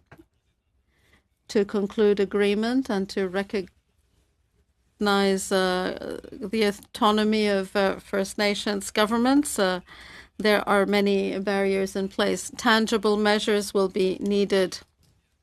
Otherwise, reconciliation will remain nothing but an empty promise. A nation-to-nation relationship will mean nothing, and crises like this one will recur. Thank you. Merci beaucoup. La technologie a très bien fonctionné. Thank you very much. Now, to our guest who is here with us in committee from the Wet'suwet'en Matrilineal Coalition, Teresa Tate Day, the president. Welcome. Thank you very much. First, I would like to thank the Algonquin for doing business on their territory, and thank you for the committee for having me here today. My name is Teresa Tate Day. My hereditary name is Wehalite, and I'm the fourth generation in my community, in my family, to hold this name. As a hereditary sub-chief of the House Beside the Fire, Quanbeya, the Liksiliu Frog Clan, I have been involved in governance with the Wet'suwet'en for many years. I sat at the OW table. My training comes from my grandparents who were active in political system for governance rights and title. They were involved in the Calder case and the Delgamuukw case, as well as the formation of the Native Brotherhood of BC. I served as a director of Native programs at Legal Services Society for almost a decade, and I think that's where I met John Burroughs a long time ago. I am the co-founder of the Wet'suwet'en Matrilineal Coalition, with 5 hereditary chiefs representing the 5 clans. The Wet'suwet'en Matrilineal Coalition was asked by hereditary chiefs and the community at large to come up with a solution to facilitate decision-making within our nation. We have been working particularly with LNG and Coastal GasLink. Our people wanted a benefit, and they wanted to be able to make a decision on a positive note. However, we've experienced lateral violence and coercion since then. We have, by the 5 chiefs who claim to represent the nation. I speak on behalf of the WMC as a hereditary female leaders and my fellow hereditary chiefs, band members, and elected band council, and members of my house, as an appointed sub-chief and designated spokesperson. As for the Coastal GasLink and the protesters, our communities came to the world attention as when members of our hereditary chiefs loudly broadcasted their opposition to Coastal GasLink. Despite the fact that it has strong community support, these chiefs' voices have been amplified by the skills and the resources of outside environmental activists who say they support Wet'suwet'en, but whose primary interest is to stop the pipeline. The protest organizers are conveniently hiding behind our blankets as Indigenous people while forcing their policy goals and at our expense. This compromises our nation's social well-being and our people's economic future. They have held up the hereditary chiefs who oppose the pipeline as defenders of the traditional governance, leaving the impression that the chief and council are running roughshod over the wishes of the community. It's not that simple. Hereditary chiefs in our community do not rule alone. They make decisions collectively. They gather in community halls, and these meetings, people are allowed to speak. An effort is made to work toward consensus. At the end of the process, community and band-elected chiefs inform the hereditary chiefs of their community's message and to be shared to the public. This project has been hijacked by the five chiefs. The hereditary chiefs are representative decision makers. They are not autocrats. They are told by the community what the decisions are, and that's how we move forward. This is not happening. The bands and the community has been left out. Based on a survey of the largest Wet'suwet'en community First Nations in our territory, over 80% of our community say they wanted LNG to proceed. There is a gap between the people, what people say and what the hereditary chiefs are claiming. You are being told that these men speak for our nation, but often fail to understand even the basic tradition. The improper wearing of regalia in protest offends the most progressive traditional leaders. It shows the fundamental disrespect for our customary laws. We can be governed. How can we be governed by these people who don't understand it? As for the Office of Wet'suwet'en, it is structured and controlled by its own benefactors who draw salary from the operations and manage spending decisions. They are not accountable to our community. By negotiating directly with the office, Canada and British Columbia legitimize a group of bullies and abusers of women. Moreover, by refusing to hear from elected councils, these governments have, without merit, prevented the most credible current voices from being heard. The Indian Act system must be reformed, but that does not invalidate the role of the elected councils. While imperfect, they continue to speak for our people until a better model is implemented. And that's why I'm here today, is to appeal to you to create a better model for decision making. The women's voices have been suppressed by dissent. As female Wet'suwet'en members and community leaders, we want to be heard and involved in the decision making. That is our way. But our voices have not been heard. Many of the male hereditary chiefs are acting out of internalized historical oppression. We face patriarchal domination. In a very sick way, the voices of the privileged and non-Indigenous protesters are taking precedent over Indigenous women. They assert their agenda in solidarity to avoid facing scrutiny of their policies. But this is about a pipeline, and it's not about a pipeline too. What is happening here determines our process as a nation. People's wishes have not been heard. I agree with John Burrows that there are beliefs, but in our nation, we have been oppressed for 150 years, and we continue to be oppressed under the current regime. The draft agreement consultation on February 28th, a number of hereditary chiefs attended a meeting prior to the males' hereditary meeting with the province and the federal cabinet ministers. We met until it was promised that they would have, the chiefs would have a community meeting open to the public. Instead, they decided to have clan meetings, where these small clan meetings where 20 people or 5 people come and make decisions about this. This is not what a democratic system looks like. There's 2 major issues at hand: the Wet'suwet'en's position on Coastal GasLink and the role of hereditary chiefs in our governance are properly left with the Wet'suwet'en. Our communities have been working on these matters for years and will resolve them in our way. We as a community need to implement a process by where the Wet'suwet'en create a decision-making model, a process for major projects. We need a system that will allow us to work together toward economic reconciliation, jobs creation, and rebuilding of our nation as well. A new model. In the Indian Act targeted us as women, and continued violence target us as women, both within and outside of our communities.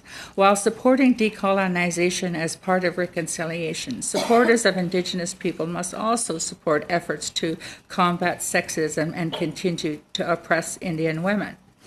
We respectfully demand accountability and procedural fairness from the hereditary chiefs representing the Office of Wet'suwet'en.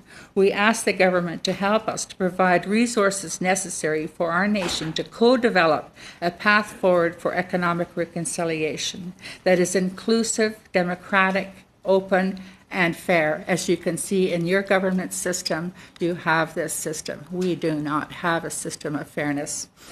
We have a way forward. We call on a community-wide meeting and for the protesters to stop misrepresenting the Wet'suwet'en. We are ready for a new system of governance that is inclusive of our nation. And I must, at the end of this, I realize that you heard a lot of things here today. I agree with John Burrows on the principles, but those principles must be part of our nation's dialogue, and we haven't had that ability to really dialogue with our nation. We don't have a mechanism in place where everybody has a say, and when everybody knows what is the topic being discussed. It has been decided by a group of people without the community and without the nation's input. And we've come to this last hour, at the 11th hour, where all of a sudden the minister has come to the table and has talked to the 5 groups of people who have actually not had our permission to do so. It's the communities that say what should happen. And the hereditary chiefs do not act alone. they take the direction from the membership. And what we're facing as a Wet'suwet'en is a lack of a mechanism in place where everybody has a say in a democratic, open, and fair way. Currently, under the system of having clan meetings, when you have 20 people at a meeting, like currently the Lektamasyu, under Warner Nazel's leadership, who took the name from the rightful owner, Gloria George, has a meeting and 20 people say, yes, go ahead.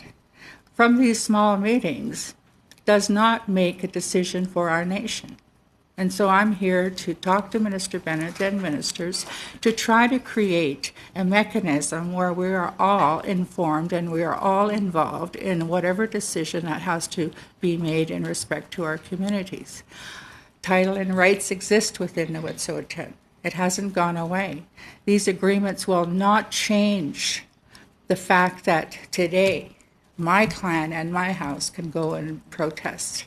So I think that the best way forward is for the government to think of how do these governance models fit in today's world. We cannot go back 100 years, and in fact, these meetings are oppressive to our nation. And we feel like we're stuck in 1800s. We need to move forward economically. We need to have the benefits from our land. We need to be able to have equity stakes in our projects that come forward. We need to benefit from them, and we don't have a mechanism in our community to address that particular problem. Title and rights, yes, we need to do that, but we also need a mechanism to make decisions today about these projects that are coming down the pike. Thank you so much, Ms. Tate Day. To all of our guests, and we'll go to a 6-minute round of questioning. And I believe Mr. Zimmer, please go ahead. Thank you, Mr. Chair. Yes, Chief. We are more than honored to have you sitting at the end of our table today. And it was quite a while ago, I guess, we first met, and here we are again. But I just wanted to clarify. You talked about the number, and there's a quote that you said, and I think what we in Ottawa don't see is an eye into what the Wet'suwet'en community actually is and what it supports and what it doesn't. From your perspective, again, what would you say is the percentage of community support for the Coastal GasLink project, again, in the Wet'suwet'en community itself? Well, we have 6 bands, and there's 2 systems in place. Yeah. There's a band-elected system, so we have 6 bands, and then we have the hereditary chief system. Mm-hmm. The bands have done their work, due diligence. Many of them have signed on to Coastal GasLink. They've asked their communities. Communities are working on it. Yeah. And then we have the hereditary chiefs who have the agenda of title and rights. And we agree with that. Title and rights must be resolved. We must get a benefit from our land, from the past wrongs. Yeah. And we must move forward together as a nation, as Canadians, as a Wet'suwet'en people. But we must have a mechanism in place to do that.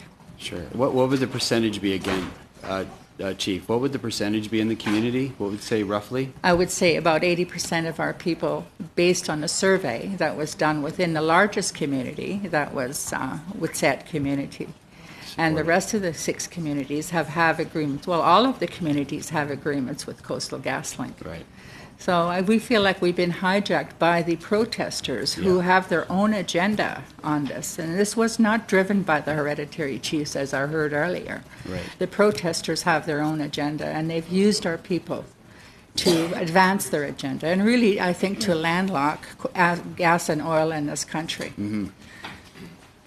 And Chief, another question, because we heard from the minister as you were in the room. You heard some of the comments, some of my questions to her too, and with the intent, and honestly, I've spoken with elected chiefs and I've spoken with hereditary chiefs. I think at the end of the day, like we're debating whether what's said is correct or not from the minister. At the end of the day, we want to hear the community what they want going forward, right? That's, I think, what the end of the goal is. Yeah. And I guess, and if she's going out there to be a unifying voice to the community of Wet'suwet'en, to me it's problematic when I hear that some members, and I don't know if you were there, Chief, too, when these meetings happened, were you kept out of those meetings? Yes, in fact, a few of our hereditary chiefs met with the male chiefs that morning on the February 28th, and we asked them what was their intention. They did not share that with us, and they would not share that with us. Instead, they went into, well, we've been here for 100 years, and we're doing this and that, and I've seen the old story again. So there was no answers, and we said, okay, we don't want to embarrass the nation. Go ahead and meet with Minister Bennett on the condition that you would have a public open meeting with the nation on what your intentions were. Right. And we never had that. Instead, they went into clan meetings as a way to control the information.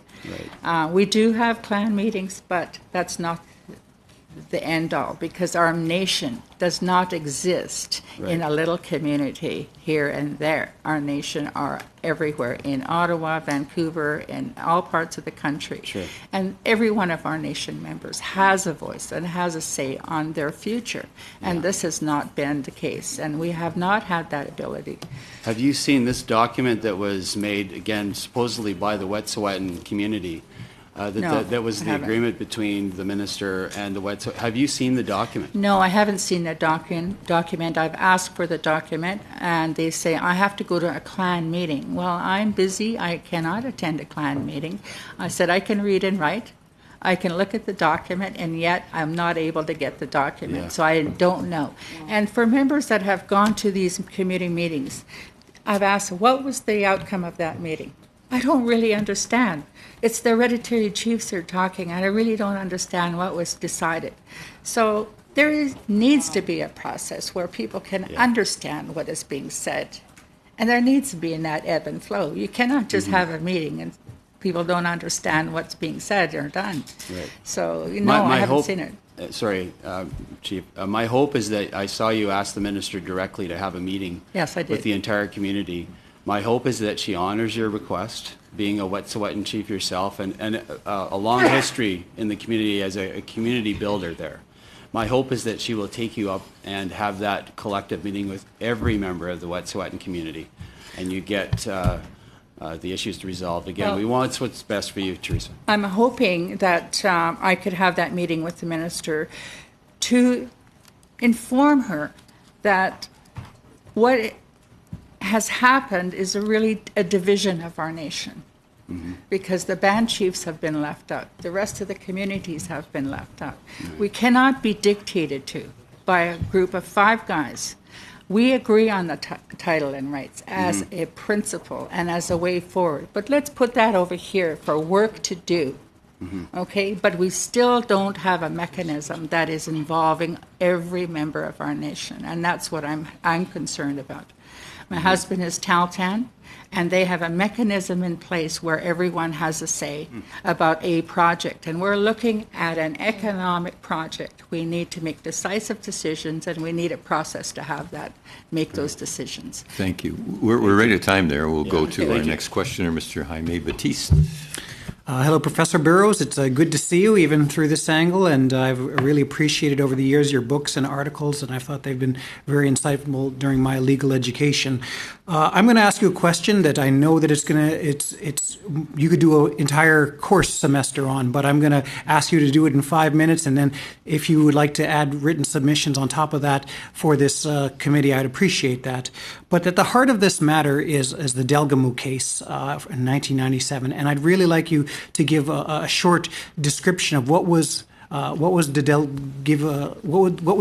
about.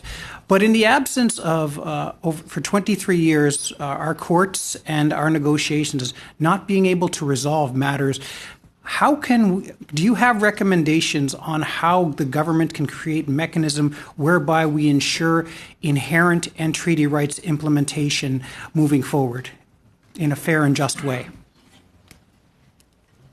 Thanks, Jaime. It's good to see you again as well.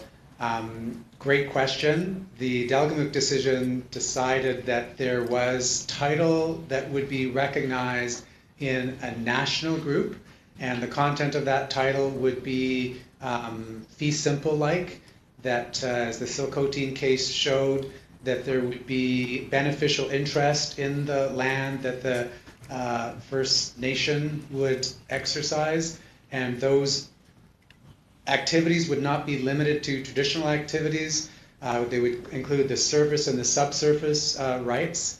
The court also made the point that there was an inherent limit on title, that you couldn't destroy it such that future generations could not benefit from it.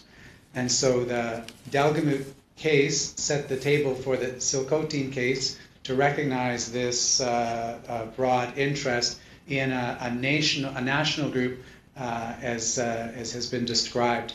In terms of mechanisms for recognizing that, we don't just have to go back 23 years, we can go back 250 years. The Royal Proclamation of 1763 said that lands would be reserved to Indians until such time as there was an agreement in public to transfer or share those lands with those that would be coming to live amongst them. So we have good broad notice, 23 years on, 250 years on, that land remains vested with the Indians until such time as there's an agreement that says otherwise, and that has not occurred within the territory. And so the point then is to incentivize the internal dispute resolution mechanisms of the Wet'suwet'en, as Teresa was talking about, to ensure that people within that nation, by their own laws, can make decisions about how those lands can be used and occupied and responsibly taken care of. The notion of using Indigenous law for these purposes is something that the courts have recognized. In a case called Vanderpeet, they said a morally and politically defensible conception of Aboriginal rights will incorporate both legal perspectives, meaning the perspectives of the common law constitution, as well as the perspectives of Indigenous peoples. And so as you create these intersocietal dispute resolution mechanisms that will incentivize the internal laws of the Wet'suwet'en, you can do that through UNDRIP, which would, through statute, be opportunity to create agreements, as the British Columbia legislation itself recognizes, to facilitate the implementation of those rights. Though that UNDRIP is an economic development instrument. Sometimes people mistakenly think that it's about blocking development. It is trying to democratically figure out what free, prior, and informed consent means. It's not a veto, but it is the right to say no. And if the community says no, then another process has to kick in that ensures that the honor of the Crown is taken care of if free, prior, and informed consent is not reached. The notion of the Indigenous people's own laws that would inform the intersocietal dispute resolution mechanisms means that Indigenous peoples have the right to be free, that is, to be different from other Canadians in their nations in accordance with their laws, and they also have the right to be different from one another within their nations. Because what law within a nation does is it allows you to disagree agreeably. And what Teresa is asking for there is this idea that when people are engaged together, they could disagree agreeably. I'm going to refer you to the Wikwemikong Nation Constitution in closing again here. They have principles of natural justice, which says, and I'm going to quote, means that a person has the right to know the allegations being made against them. They have a right to defend themselves, and that a fair decision will be made taking into account all relevant evidence before the Justice Council, or there's reasonable limits, not exceeding the limit prescribed by law, not excessive, or conflict of interests occur when an individual or organization is involved in multiple interests, one of which could possibly corrupt the motivation for an act in another. So the point I'm making here, by drawing on the 7 grandmother and grandfather principles, or citing the constitutional provisions around conflict of interest, reasonable limits, or principles of natural justice, is that First Nations can be incentivized to make decisions that have clarity attached to them. And there will be differences, just as Quebec is different from Alberta, just as the federal government might have a different opinion from what's happening in the territories. You can construct confederations where you can get answers to those questions that arise from difference, but you need proper procedures and proper principles to do that, and Indigenous law is a part of that network. We're at time right there. Thank you very much. And Madame Bérubé, Bloc québécois, s'il vous plaît.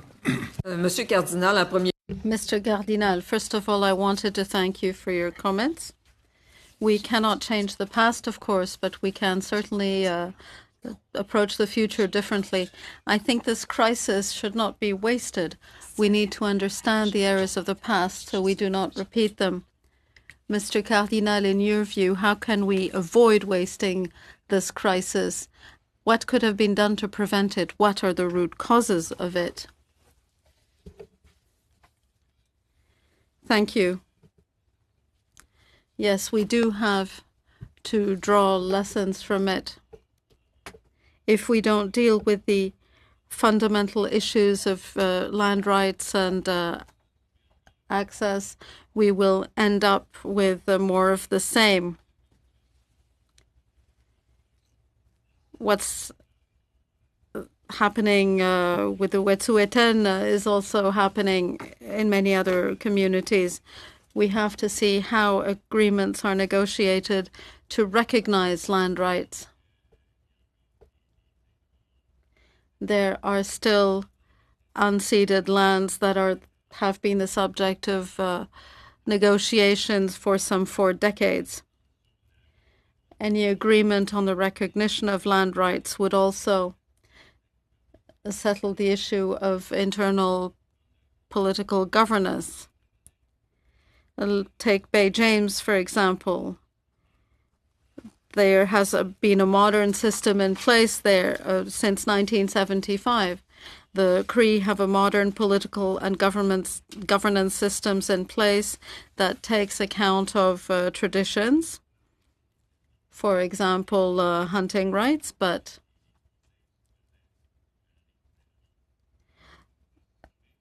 there are also councils that may be different from band councils, since the Bay James Cree are developing in co-management hand in hand with the Quebec government. There is no legal uncertainty, or if there is ever, it is far less. So projects can go ahead in full respect of the rights of the Cree Nation. Mr. Cardinal, what do you think about the federal government's overall land claims policy? As I said earlier, in my view, it's outdated. Everybody does know that. The policy has done its time, as it were. It is inefficient. It does not achieve the goals.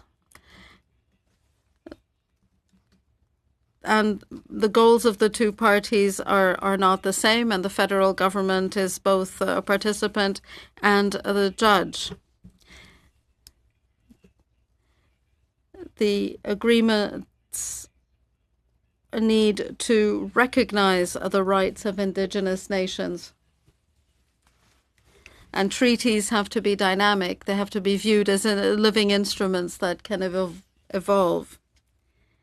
The goals of the parties are sometimes contradictory, so negotiations are difficult, particularly on complex issues, particularly in urban areas. It is easier when modern treaties are signed further north, because there's less urban development.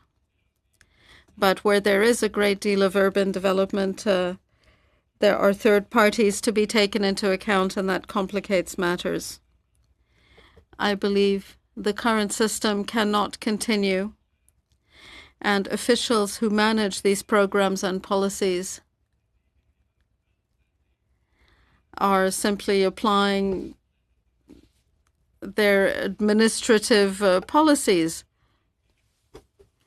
Political process needs to be put in place, but it needs to be done with each party having equal status.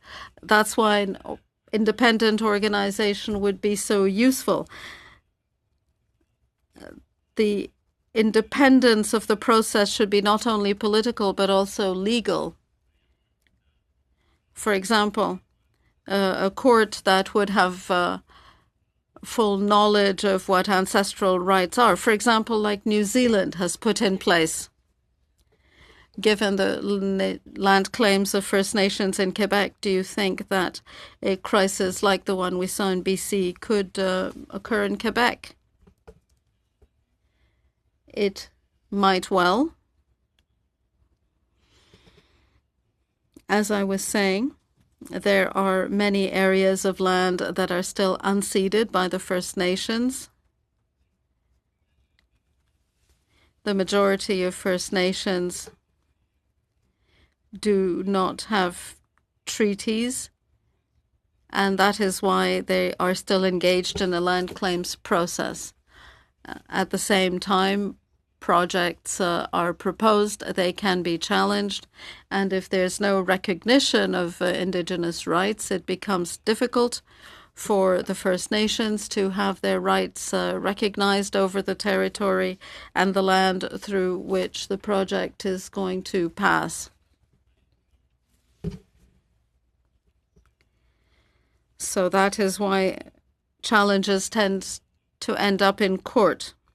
If there is no framework to foster the settlement of land claims, these crises will recur.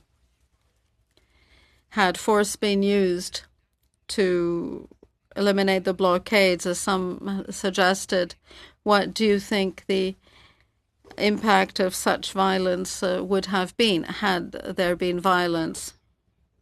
Briefly, please.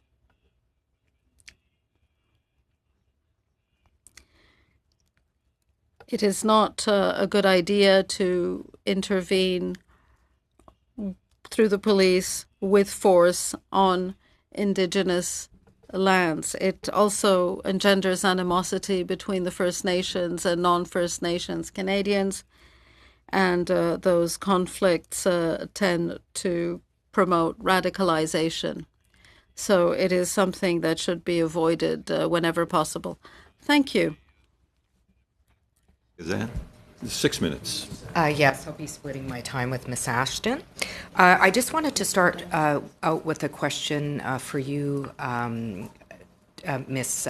Tate Day, and thank you for being here today. I just wanted to start by saying that as an Indigenous woman, I echo your concerns that often our voices are muzzled and that it's fine time that our voices are lifted up. And so I wanted to honor that and honor that experience.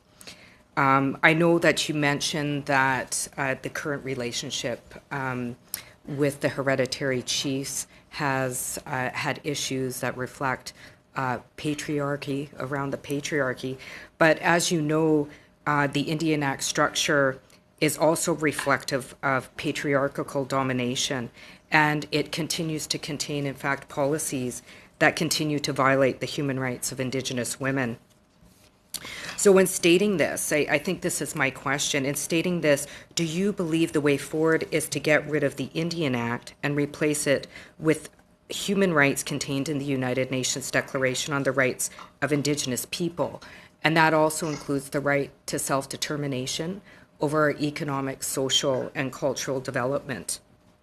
Absolutely, I do agree with that. But you have to remember, we have been living in a state of oppression for 150 years. And it's going to take a long time for people to have the ability and the confidence and to move out of that oppression. We haven't had that. Instead, we are being oppressed by these males who want to make decisions for the entire nation and to leave women out of that dialogue. That is not our way. And they have changed the way they do it. They have actually bullied our women. They have taken the names of 3 of our women Well, they say they've taken mine, but they haven't. I am a hereditary chief because names are passed through the family. You cannot go and take somebody else's name and call yourself a hereditary chief. That's not how it works. Yeah. And what is the problem here is that what we need is, like the Cree example, they have a governance system in place. We need a governance system that is inclusive of our nation. So I would agree, and I would also mention that that particular system is framed, the whole framework is within the United Nations Declaration on the Rights of Indigenous People. I say this because I find that this country has a history of colonial interference that causes conflict within communities.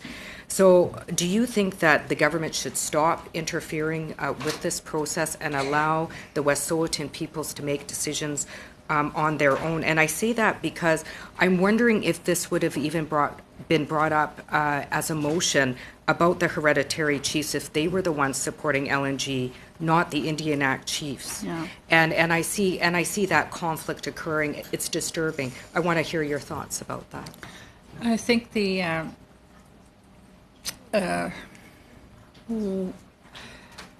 I believe our communities and our nation need to work towards a governance model. Yeah. That is true. But what we're facing is historical oppression. Mm-hmm. And I think that we need to work that out before we can even come to a decision about how we're going to manage ourselves.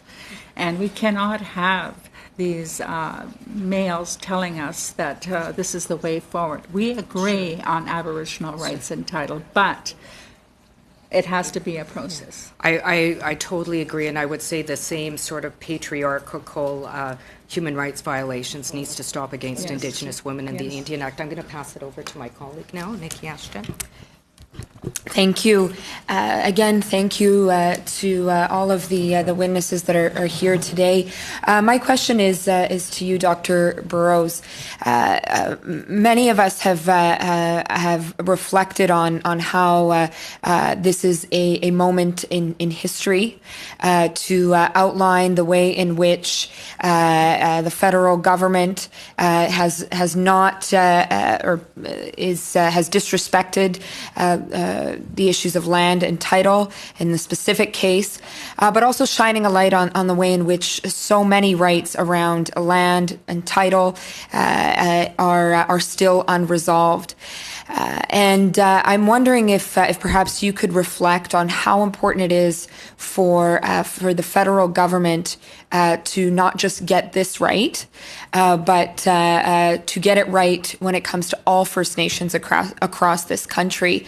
I know you did speak to the importance of the UN Declaration, and I'm very proud to be part of a political team that has championed this, and how important it is to not water down the kind of framework that the UN Declaration provides, including the importance of free, prior, informed consent, including acknowledging the right to land and title. So I'm wondering if you could speak to how important it is for us to get this right and move forward. In a minute or so. Thank you. So this is a groundbreaking moment, and the United Nations Declaration on the Rights of Indigenous Peoples provides the principles and processes to be able to get it right. And the recognition of nations in a way that would allow for communities to deal with the local and widespread, often sexism and lateral violence can occur through the declaration. And that would incentivize communities to take the steps they need through time to get out from under the Indian Act.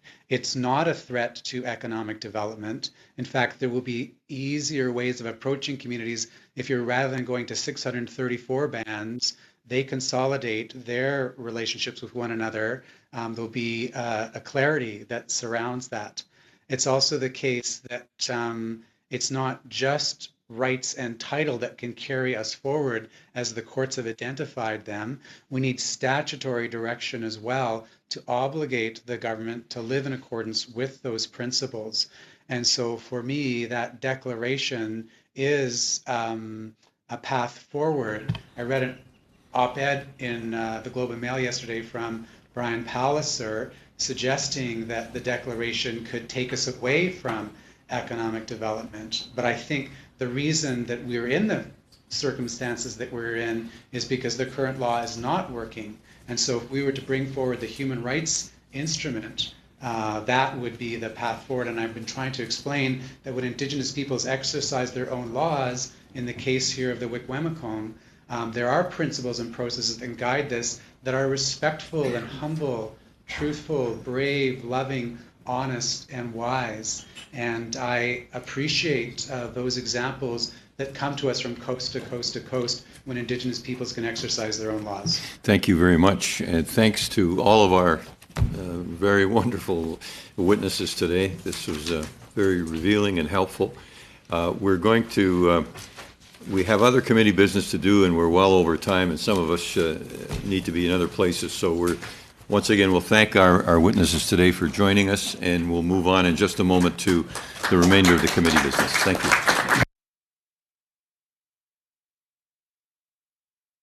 Brief suspension.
Oh, okay.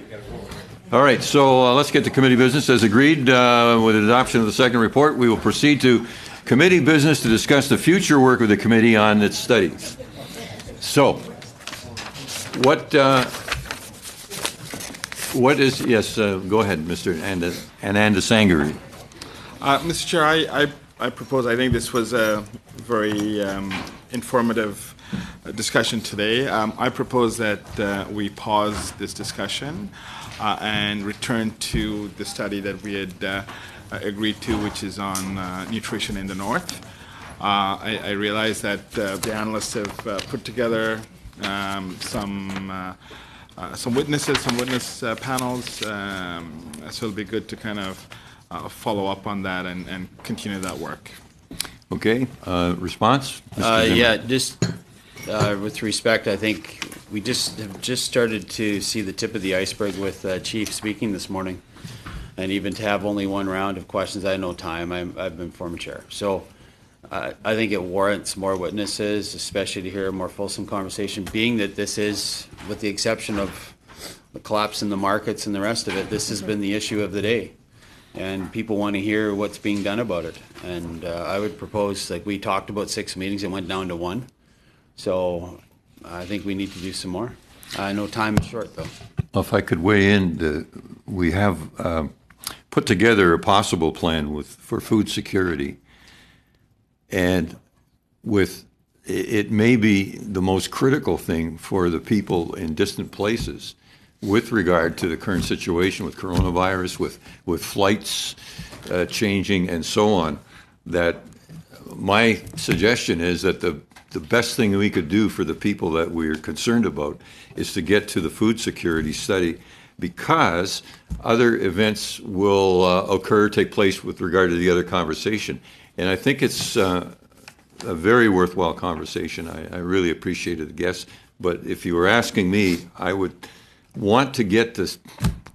I was a mayor of a municipality, and we got things done quicker, and I think we can do something more quickly than solving the crisis that we've heard about today. That's my thought. Anyone else? Yes, Pam. Just a brief comment that if I think you're talking about suspending this study, is that correct? Is that what? Yeah. So, I mean, it would allow the Wet'suwet'en people to have the space they need to be able to do what they're doing and then come back to it when there's actually a resolution there. And then you could move on with your nutrition in the North study. So the suggestion is that we move on with nutrition in the North and have a suspension of the previous one. Who'd like to speak? Mr. Schmale. Yeah, thank you, Chair. I do agree with Bob. I understand what Pam's saying as well regarding the conversation that needs to happen internally. Having said that, we have a constituency week next week. We have the ministers this Thursday. So that would give almost 2 weeks space before our next meeting, which would be March. I don't have a calendar in front of me, but March 20-something. 24th. Yeah. So I just recognizing what Pam has said, that does give that 2-week leeway. So I agree with Mr. Zimmer in terms of the amount of time we had to question. Unfortunately, we just got one round, and I know things were busy.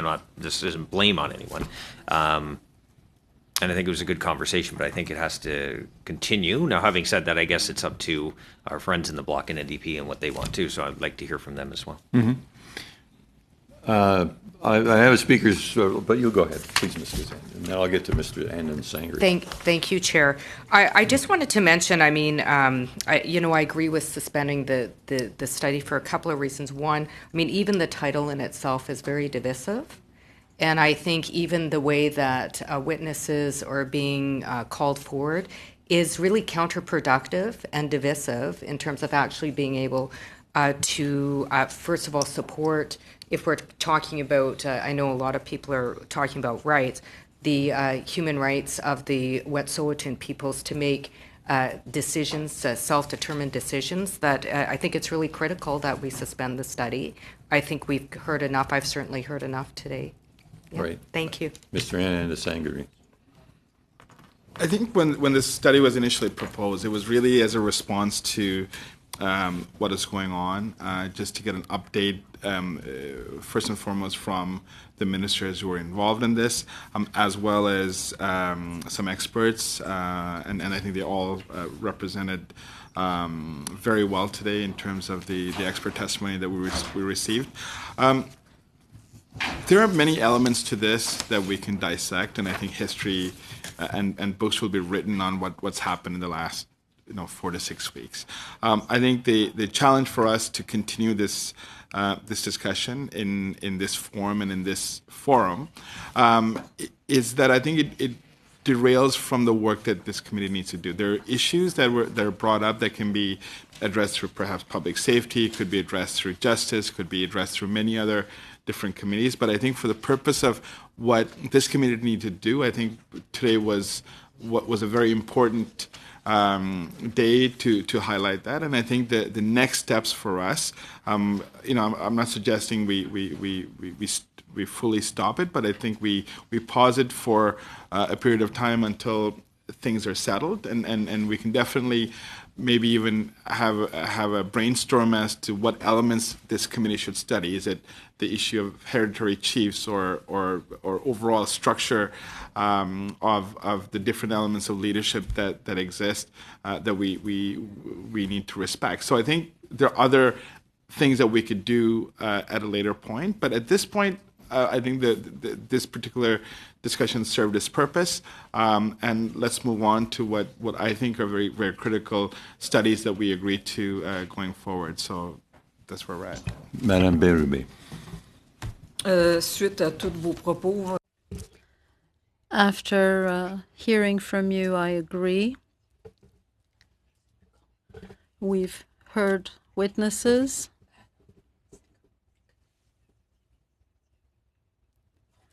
So it would perhaps be a good idea to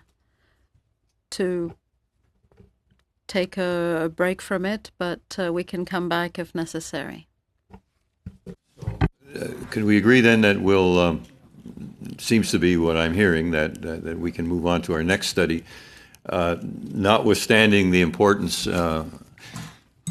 of what we had discussed in the previous go-around. So if I may, then I'll suggest that at our next meeting, we begin work on the food security study on the 24th, when we, yeah. Just a decision by the chair. If not, I do have a quick motion on the food security study. So I don't know if we have to finish before we start a new one, or. Let's perhaps a motion, Mr. Chair. Yeah. Seeking support from other members, asking the study that was commenced today be suspended until it's brought back. Okay, that motion is on the floor. Can we see hands on approval of that? All in favor, please. And opposed? So that will carry. We'll suspend and move on. And now, Mr. Schmale, you have a further motion? Yeah, sorry, Chair. I know time is tight, but I'd like to move a motion that that all witness lists be presented to the committee as submitted, not just the list that was produced by the library. I think we just need just clarification on and more information on who was chosen and who was not. So I put forward that motion that the list of all witnesses submitted by all parties be tabled to the committee. Can I just ask a clarification? Just to clarify, we haven't finalized the witness list, from my understanding, right? I thought it was. It's in a report. It's in the report. Was I wrong? Or? My understanding was that was a suggested list that's still subject to be finalized by us as a committee. I think the concern we had is that I thought it was approved, but if it hasn't, the proposal we saw only included 2 of our witnesses, and there were other parties that did not have theirs finalized. Perhaps we can hear from the analyst. Hi, yes. So The library for any study is going to prepare a proposed witness list, which can be used by the members as they're putting together their witness list. Now, the timelines here were a little bit backwards in that members submitted their witness list prior to the library list going out. We have not finalized anything. Those are simply for your consideration. In order for us to go through and actually slot witnesses into a work plan, we need to know if the committee wishes to study for 6, 8, or 10 meetings. And then different committees have different processes for determining how to slot witnesses into the work plan. On some committees, it's strictly proportional based on party. So we would then go through the witness list that has been submitted by each party and slot the witnesses into the work plan. So our understanding is nothing is finalized. The list that was sent by the Library of Parliament is simply a list of witnesses that the committee may wish to consider as they're putting together the study. Mr. Chair, subject to my colleagues, I'm going to suggest that we have a proportional division of witnesses, and that'll give the analysts some guidelines, and perhaps if you can do a work plan for us with the budget that we can approve at the next meeting, that'll allow us to maybe give us 2 or 3 options in terms of the number of witnesses. And then just a clarification, Madam Clerk, is there a deadline for submission to the... Point of order, I mean, we're way past time. Like, if we're going to talk here, it has to be brief. We have question period in literally 15 minutes, right? So my suggestion is we leave it to the analysts to come back at the next meeting, and we'll finalize the witness list. Okay. Witness list is not finalized. We'll have an opportunity to go over that. We'll move on with food security, suspend the other... Is that agreed? Agreed? I bring the gavel down. Adjourned.